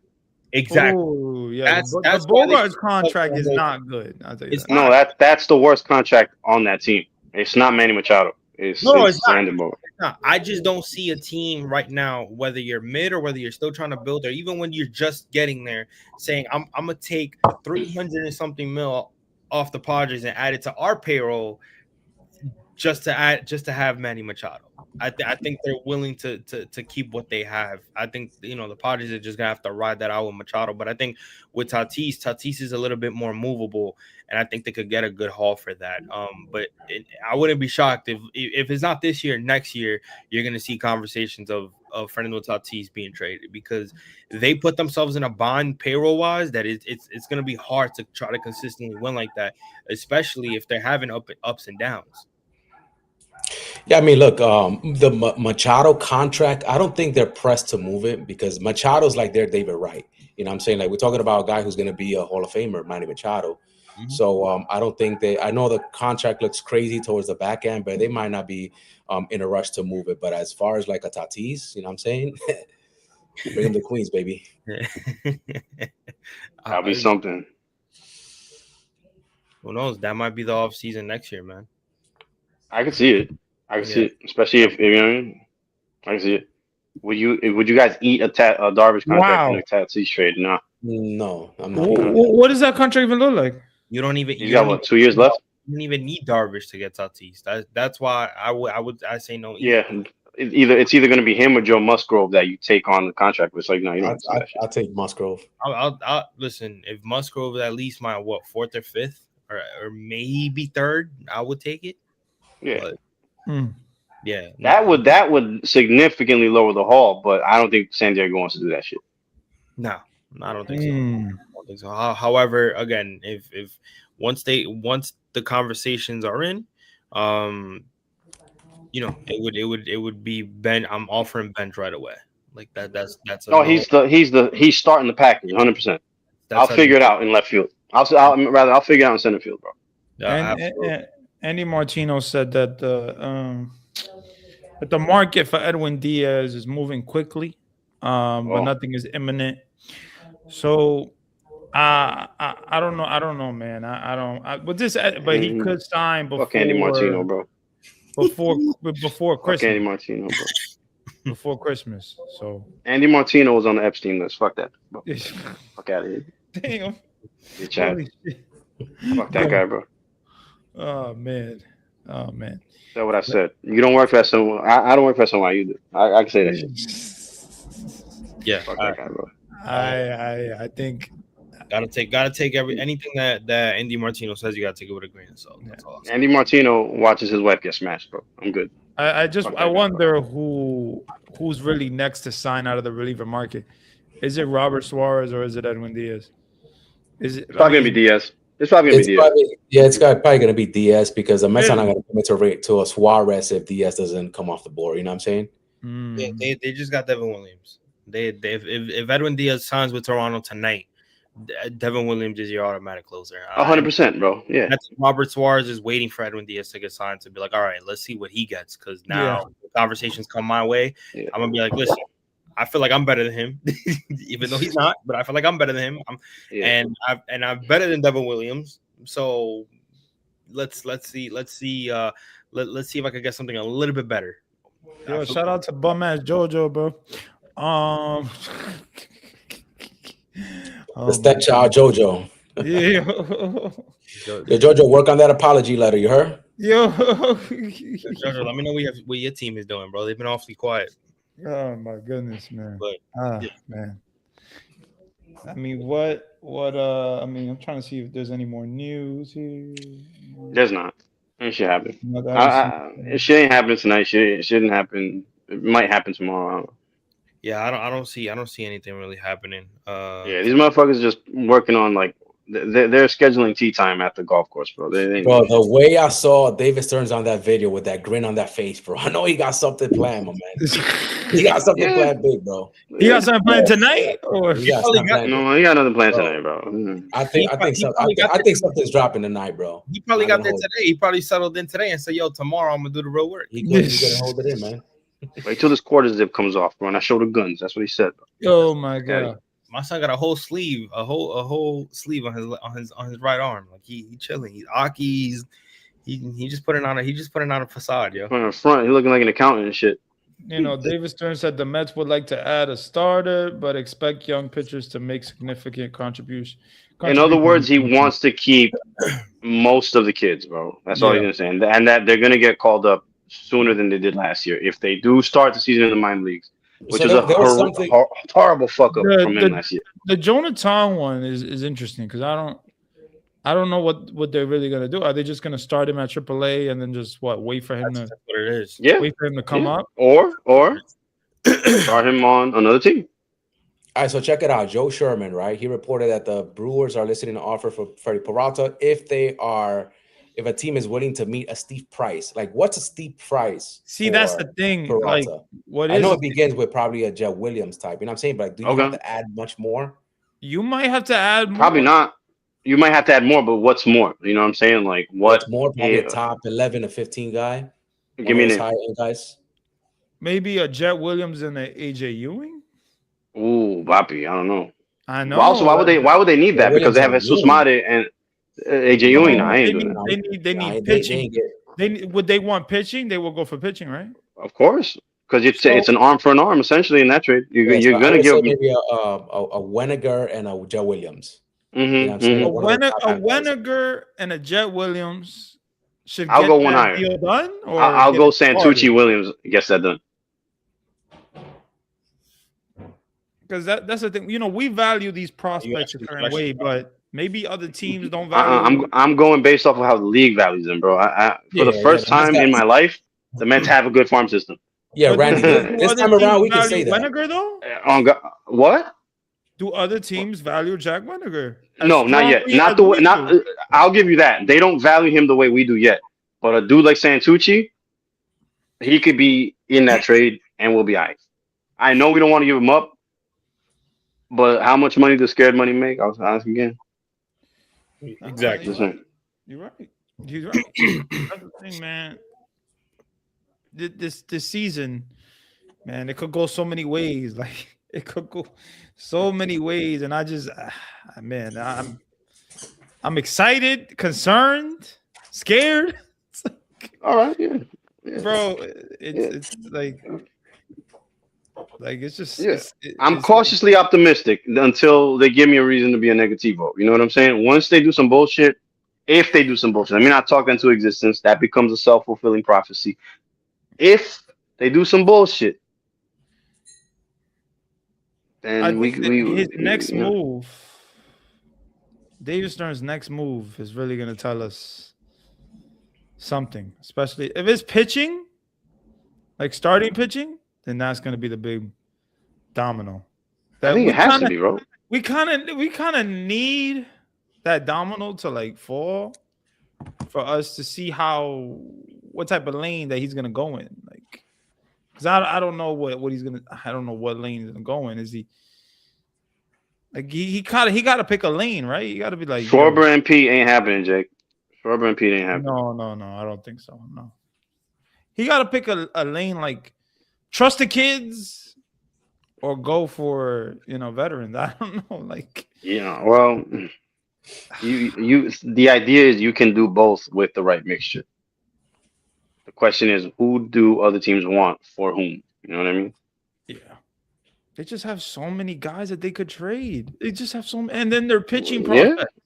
They're pitching prospects. They're like rich in pitching prospects. Like You know what that gets you? Good pitching. I don't. And you hope, right? You would hope. I mean, And David Stearns, he traded for Freddie Peralta. So You can do it he again. traded for Freddie Peralta before. You should do it again. But does the organization of Milwaukee, do they have a good relationship with the Mets? I've heard otherwise. I'm sure they have a good relationship with David Stern. I mean, sure, yeah, but I'm sure Stern still has plugs in that organization, bro. He can still probably get some shit done. Yeah. Man, it's just, I don't know. it's We'll just see. crazy. It's weird. I don't know what the fuck is We'll that. see. I don't know I what's don't have gonna the happen. answers.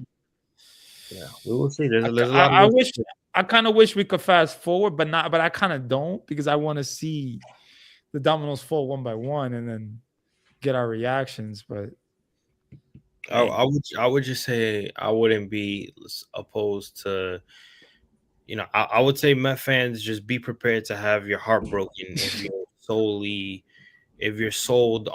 you're comfortable with one of the young pitchers. So if that means a Jonathan is gone in a trade, if that means a Brendan Sproul, or however you are a Jet Williams fan, be prepared to either pick up your bags and leave with him, or represent the organization on the front of your chest and understand that we're trying to get better. Because again, he's talking about getting a starter in here, whether that's one or two. Yeah.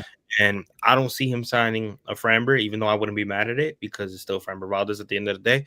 I feel like their route is trading, and they understand that at the end of the day, they're in a position right now where they still want to win. if you're trying to develop some of the young kids that are here, so they need to give up a little bit to get what they want. if you're the Mets, right? Like, are you calling Seattle because they have like so much pitching? I'm not, No, because they're gonna try to fleece you. Yeah, I'm not.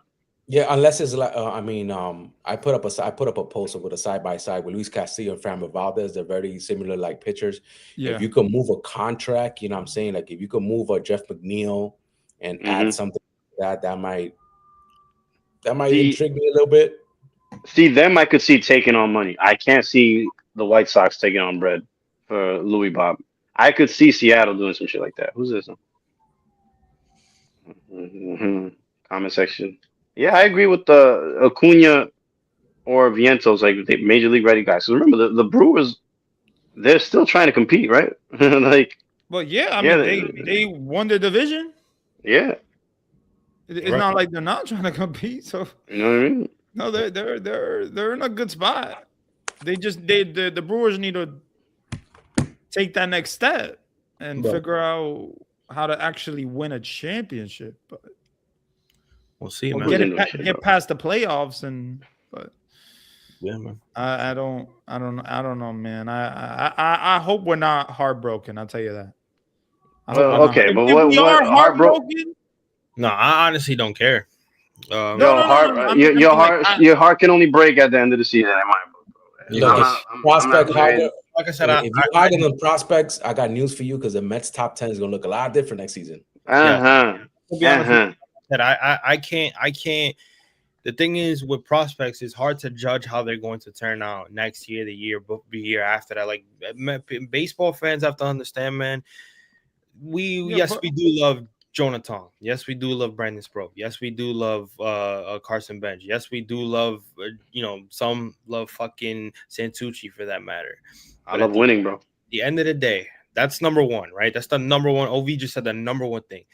The second thing out of everything else is if you bank and you say no trades to these certain guys that are ready right now, and you're trying to bank on a Santucci or you're trying to bank on anybody else, and they come up here and they don't perform, the conversation is gonna get, damn, he could have been moved for a guy that was ready. We could have had this guy. We could have had that guy. So when your mindset and when you're telling your fan base, yo, we're trying to win right now and still trying to help some of these young guys, you already know who's already turning out good.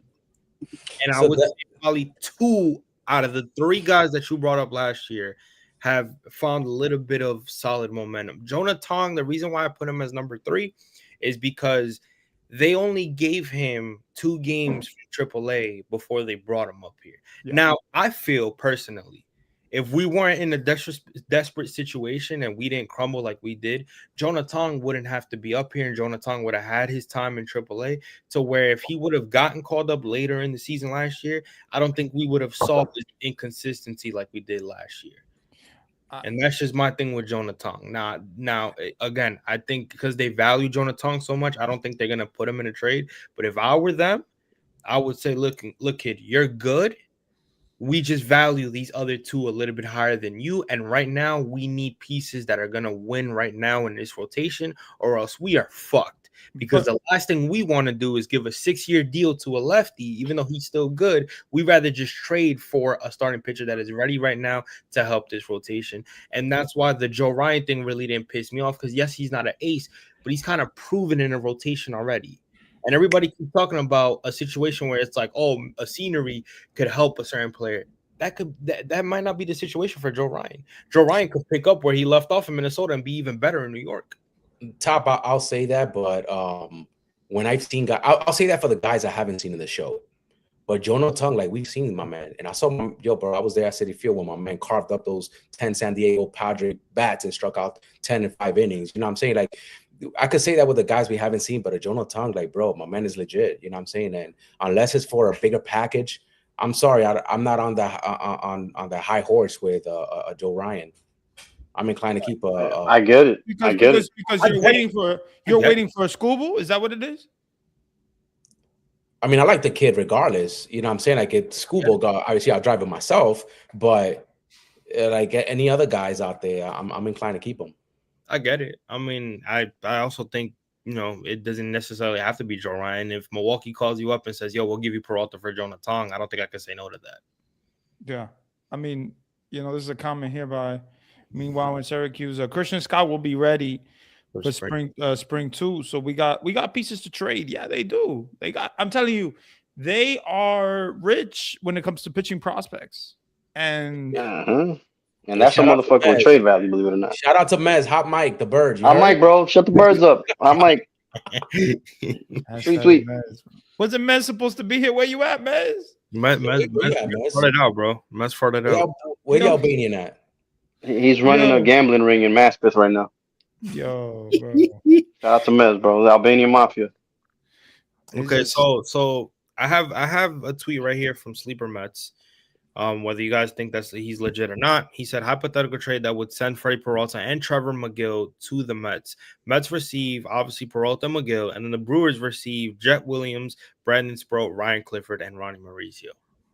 All right, so that's Jonathan. Oh, I'm sorry, Jet Williams are number 3, Mm-hmm. and Brandon Sproat are number 5, Clifford are number 8, and who else? Ronnie Mauricio. Ronnie Mauricio. That's practically emptying out the farm for a 33-year-old closer and a guy on a 1-year deal. Like, are we emptying out our farm for two pitchers?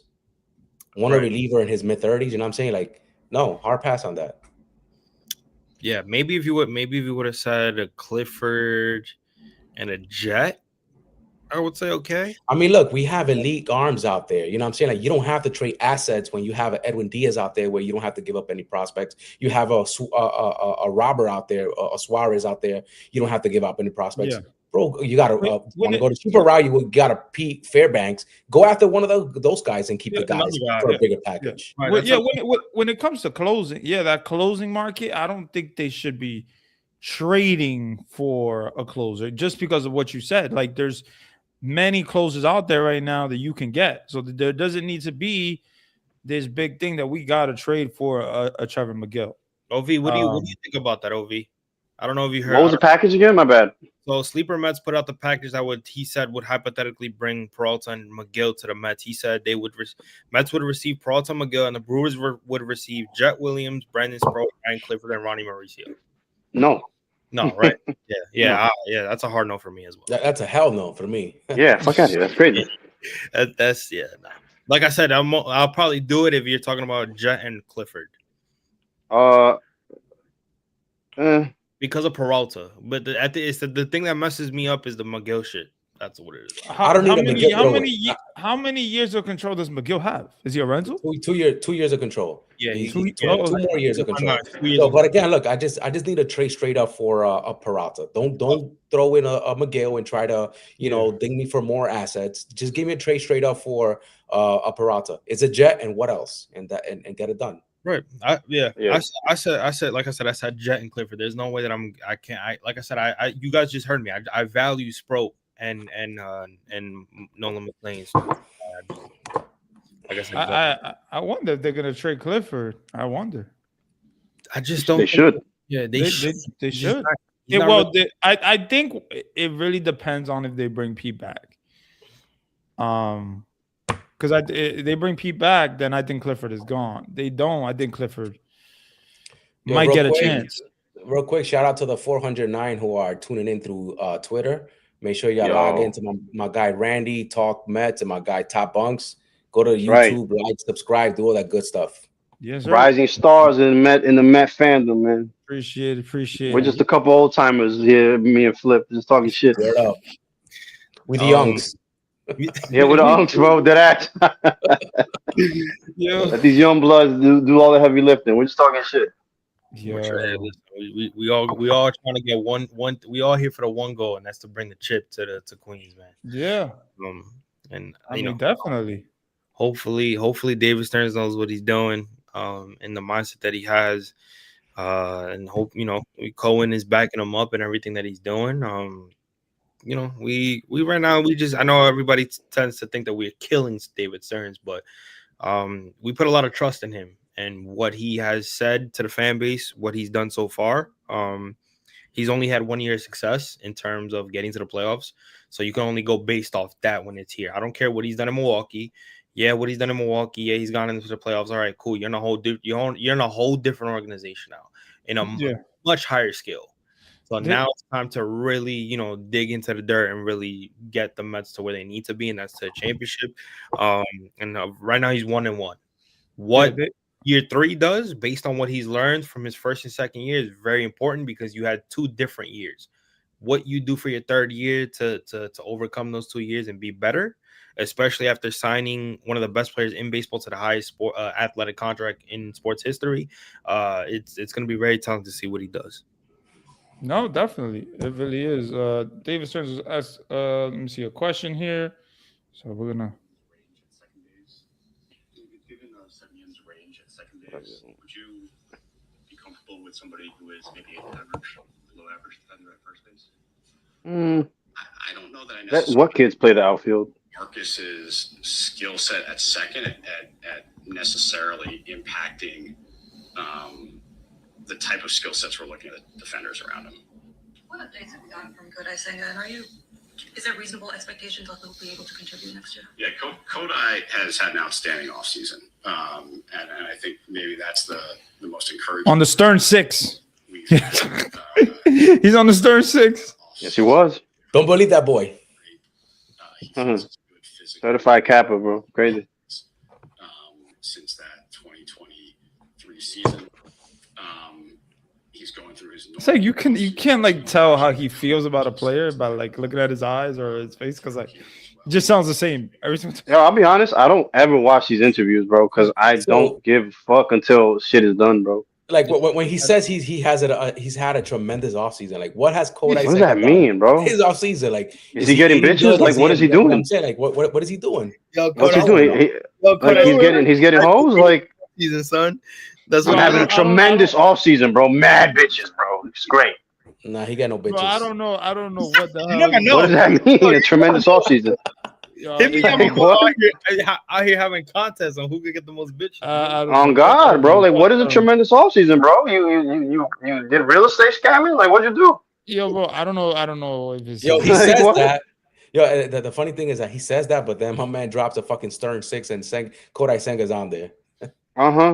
Made that shit real public, bro. Shit's crazy. Kodai Senga and Beatty is on there. What's his caption? I don't know, man. Let me see. Yo, Chaz, what's going on, Chaz? Shout out to Chaz. It's bro. pronounced Shay. It's French. Shay. Chase? Shay. No, the Z is silent. Yeah, Shay. Shay.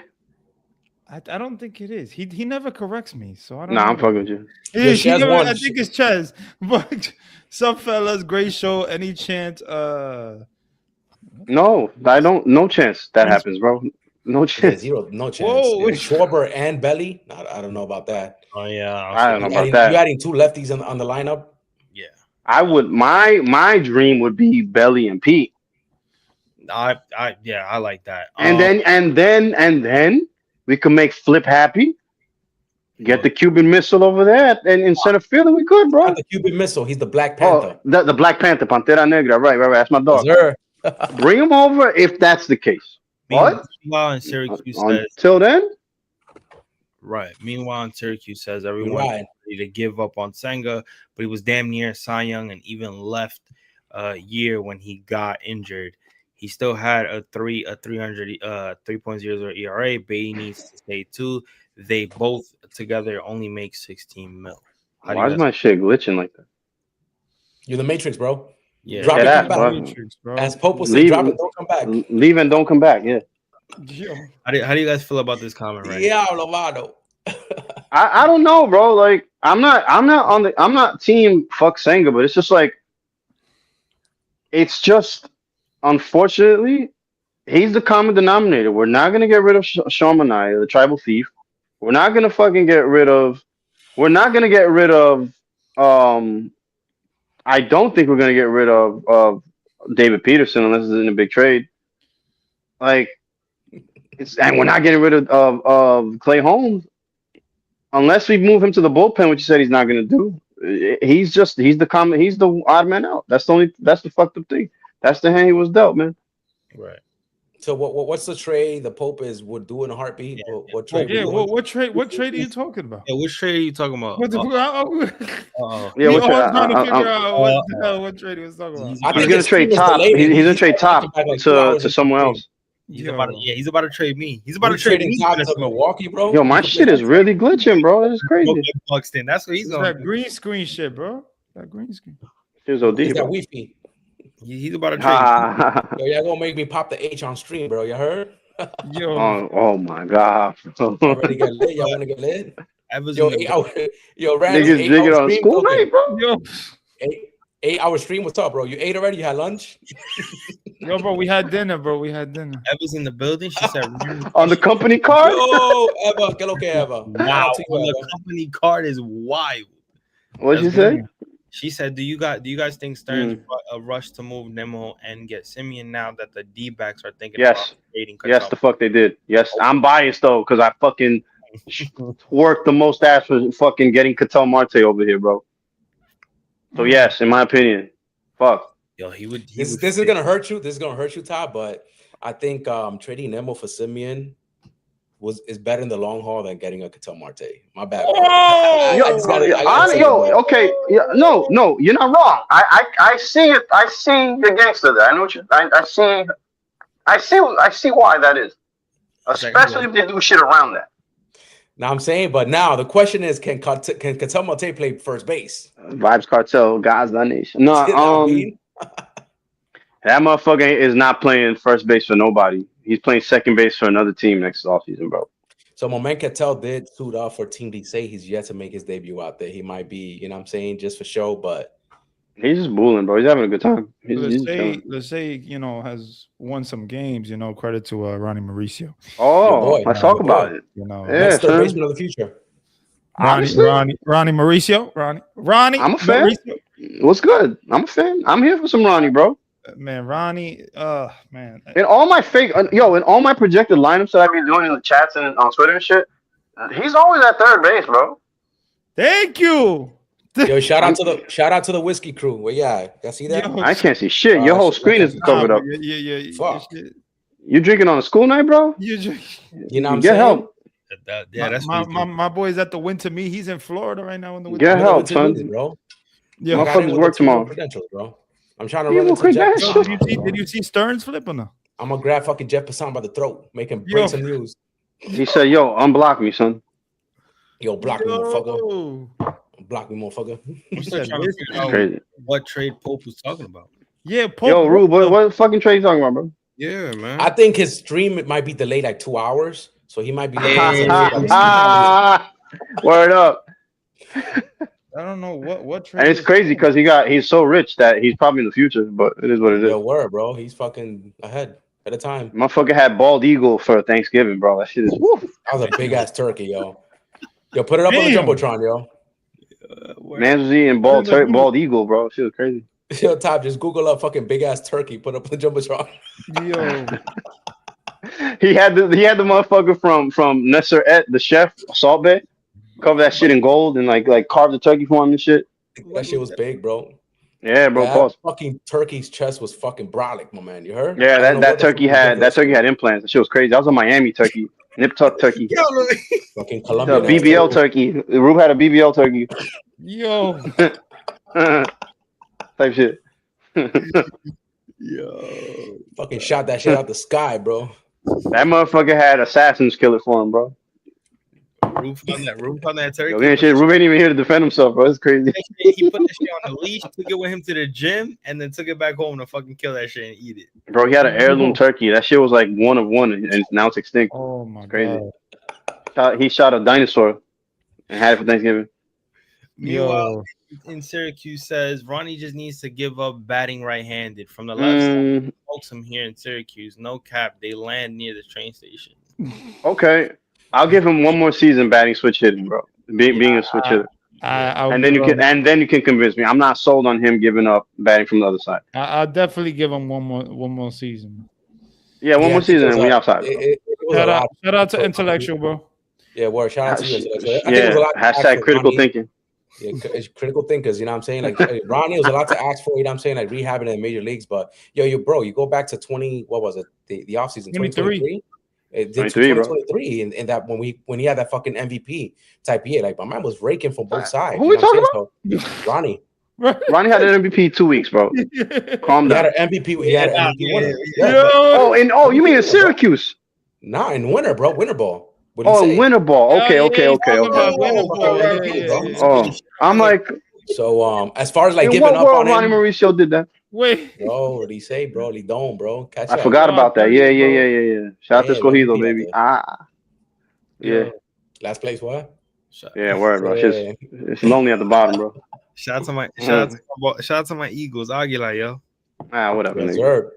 The Dodgers of El Cibao. The inbred Dodgers is crazy, but yeah, Ronnie Mauricio, he was cooking that year, bro. It was crazy. Nah, he was. I'm not ready to give up on him. One, as a third base possibility. Two, as a switch hitter. Now, if you upgrade at third base for real, then my man, I'm sorry. I met Ronnie Mauricio in person. He's one of the nicest baseball players I ever met. Yeah. A little fruity, but whatever. But I mean, when you say yo, upgrade at third base, like what are you upgrading? Because look, if my man Brett Beatty gets if there's an traded, upgrade available, then yeah. But if not, he's in all my hypothetical lineups, bro. But what's the upgrade? Breggy? Who are you thinking? Yeah, bro. Like, unless it's some shit like that, then yeah. But other than that, I ain't moving. I'm not ready to move on. I mean, I'm not prospect hugging like that, but I am. I think of the three guys, I don't call them kids anymore, the three quadruple A motherfuckers, the three mutants that we have. Him, Beatty, and Vientos. I'd rather have him start because I think the ceiling is so fucking crazy high on him. I could be wrong. I think Ronnie's ceiling is crazy high too. I think it's high. I know y'all don't like him, but I don't think we've seen Brett Beatty's ceiling yet. Oh no, Brett Beatty could be Jeff Kent, bro. Bro, we've seen Brett Beatty in the league for so many years. Like, no, we haven't. Off this 1 year, we're gonna think that he's the guy now. Like, yes, they said that about Vientos last year, right? But you think that you're about right. Ronnie. You're but right. You think that about Ronnie. You're right. I but mean, I don't know. You see the same guy. What you said? Yeah, you got to keep it a stack both ways, B. But the same got to be applied with Ronnie, though, bro. This is what I'm saying. Like, no. Ronnie, realistically, he should start at AAA. He should. Yeah, of course. Brett realistically should start at third base on the major league squad. Yeah, I agree. Hey, Beatty's gonna get the shot. We know that. We know that. It could be the same thing as what we saw in the previous year. Like Beatty do bad and Mauricio take the job. Same thing as a Vientos, Beatty taking the job and Vientos taking the job. So. I hope you're right. Listen, Brett Beatty, I said it before, he could be Jeff Kent if he really locks in, bro. But I think he could be that. Like that could be like his fucking ceiling, bro. Yo. That kid, when he's on, he's locked in, bro. I've been to mad games with Rube and Flip, bro, where I motherfucked them and cursed them out. This kid's whack, and shuts me the fuck up, Beatty, bro. But he's homers. Second or third game of the season? It was the third game of the season. I fucking booed this motherfucker. I booed the shit out of him, bro. He was whack. And then prove me wrong, bro. And if Ibby's in here, he's a big Brett Beatty fan, bro. I'm a big Brett Beatty guy. I'm a big Brett Beatty guy. I'm not a Brett Beatty guy. I just think he's like the least interesting bat profile of the three guys that we have. I think Vientos' offensive profile could be better than the both of them if he peaks. I think Ronnie's game overall is the best of the three. But I think Beatty, because his floor is higher right now. Yeah, he's the one that he gets the job, bro. I was okay with both of them. I the only thing that I said was because I knew Vientos was a liability defensively. I said, have Brett Beatty. That's an understatement. That motherfucker's whack. Trash. Defensively, disgusting. He got canoes for shoes, bro. Can't run. Oh yeah, Vientos. Oh my god, he got two Civics for feet, bro. Him and Wilmer Flores in a race. I'll pay to see that. Vientos, not Vientos. Mauricio, talking Mauricio, right? Mauricio, like, I'm gonna give him the benefit of the doubt because he's coming back from that, that injury. And I'm saying, but ACL's no joke. I know he saw the loaded diaper highlights and all, but I'm gonna give him the benefit of the doubt because he got some speed, bro. I saw him jumping up. I saw him jumping up the other day when he hit a home run in Lisey. Just yesterday, bro. The other day. Yeah. Now, granted, he hit it off one of your uncles in DR, but that's what it is. Nigga seco, bro. On God, bro. Yo, bro. He pimped that shit too. I was like, okay. I would pimp a home run too if I hit it off an Uber driver. Bro. I'd be going crazy. Calling my man Brett the Hitman Beatty. Yo, no, let's calm down with the Hitman stuff, bro. Let's calm down. Calm down. Yo, Brett Beatty will be at the QBC if anybody's going, by the way. But I don't. Yo, word, you're gonna be out there, bro. I might be out there. So I'll pay $10 extra not to meet Brett Beatty. I ain't gonna hold you. Yes. Like I'll be like, yo, what up? And I'll like nod at him, bro. Like, I remember at Amazing Day, he was there signing autographs. His line was so short. I felt so bad for that kid.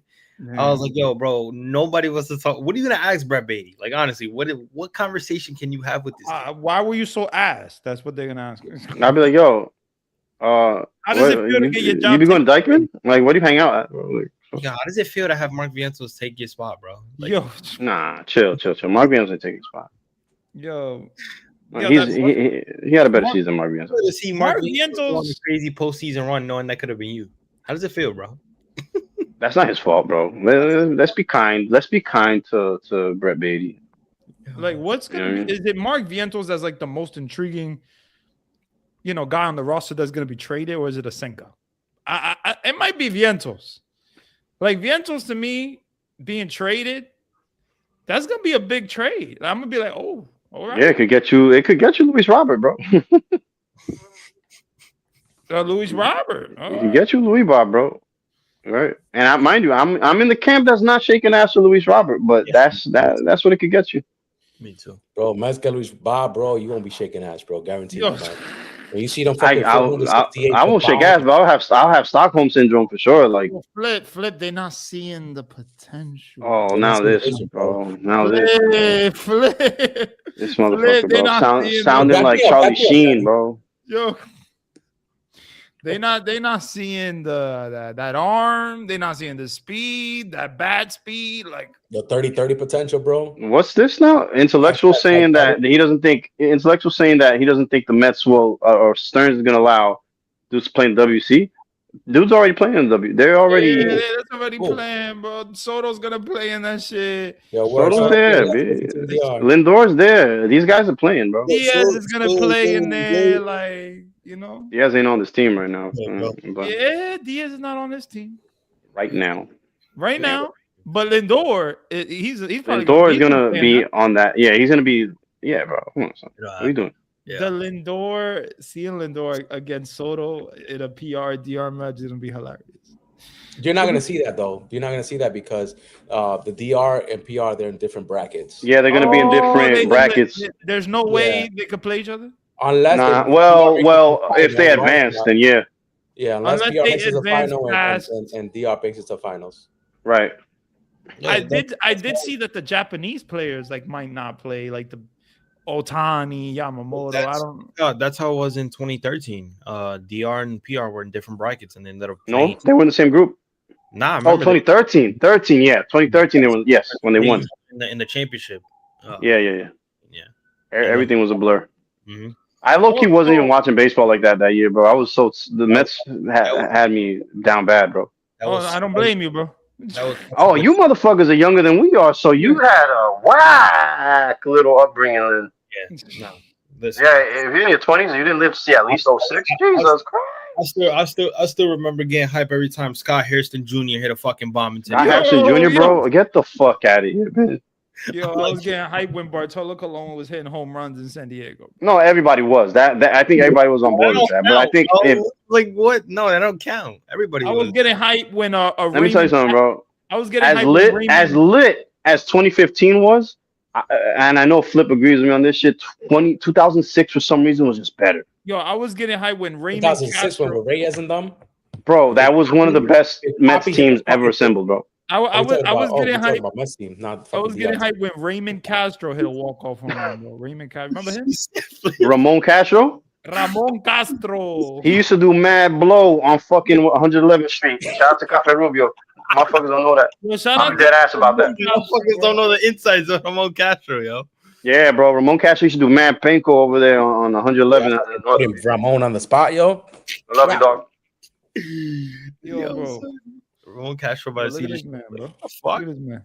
Who that? I did? That's Ramon Castro, bro. That's Ramon. What kind of fucking uniform you got on? He got a White Sox. White Sox uniform for some reason. White Sox, bro. You couldn't find. Yeah, dude was a big blowhead, dog. Let me see a Met uniform. That's it, bro. That's it. Yeah, it's over. It's over, bro. Joke is over, bro. That's it, Randy. That's it. Yeah. But nah, hey man, listen. There's a lot to look forward to in terms. Well, hopefully, tomorrow's a better day. For real. Maybe this is where after Stearns kind of spoke to the media and kind of gave his insights on everything, maybe that's he got that out the way, and now it's time to get some deals done. Who knows? Maybe this might be the time where everything gets done after the winter meetings. We'll see what they decide. But yeah, man. Listen, Flip OV, or should I call him Shiesty OV? We appreciate y'all. My guy transform out here. Hey, that's fire, bro. That's fire. We appreciate y'all. Nah, joining. he got the supreme. Hey, It fits. Yo, He looks like a GTA character. He really yo, does. for real, for real. He really does. Appreciate y'all joining in, man. Appreciate the 1,102 people that are in here Yo, we bought the rocket, son. on a Monday. Queens baseball, baby. Wu-Tang. Wu-Tang. Monday. So we appreciate that. We appreciate everybody in the comments vibing with us and holding it down. We appreciate that. But yeah, man, this is day 2. I know I put day 1, but it's day 2 of the winter meetings. I know, again, we're looking forward to tomorrow and seeing if everything wakes up and all the deals start happening. But I appreciate y'all. Like I said, once again, this is your boy Dave from Top Bunk Sports. My guy Randy from Randy Talks Mets. And it's another episode of Mets on Top. Catch y'all on the next video. Peace out. Always Queens baseball. Queens baseball, baby. Wu-Tang.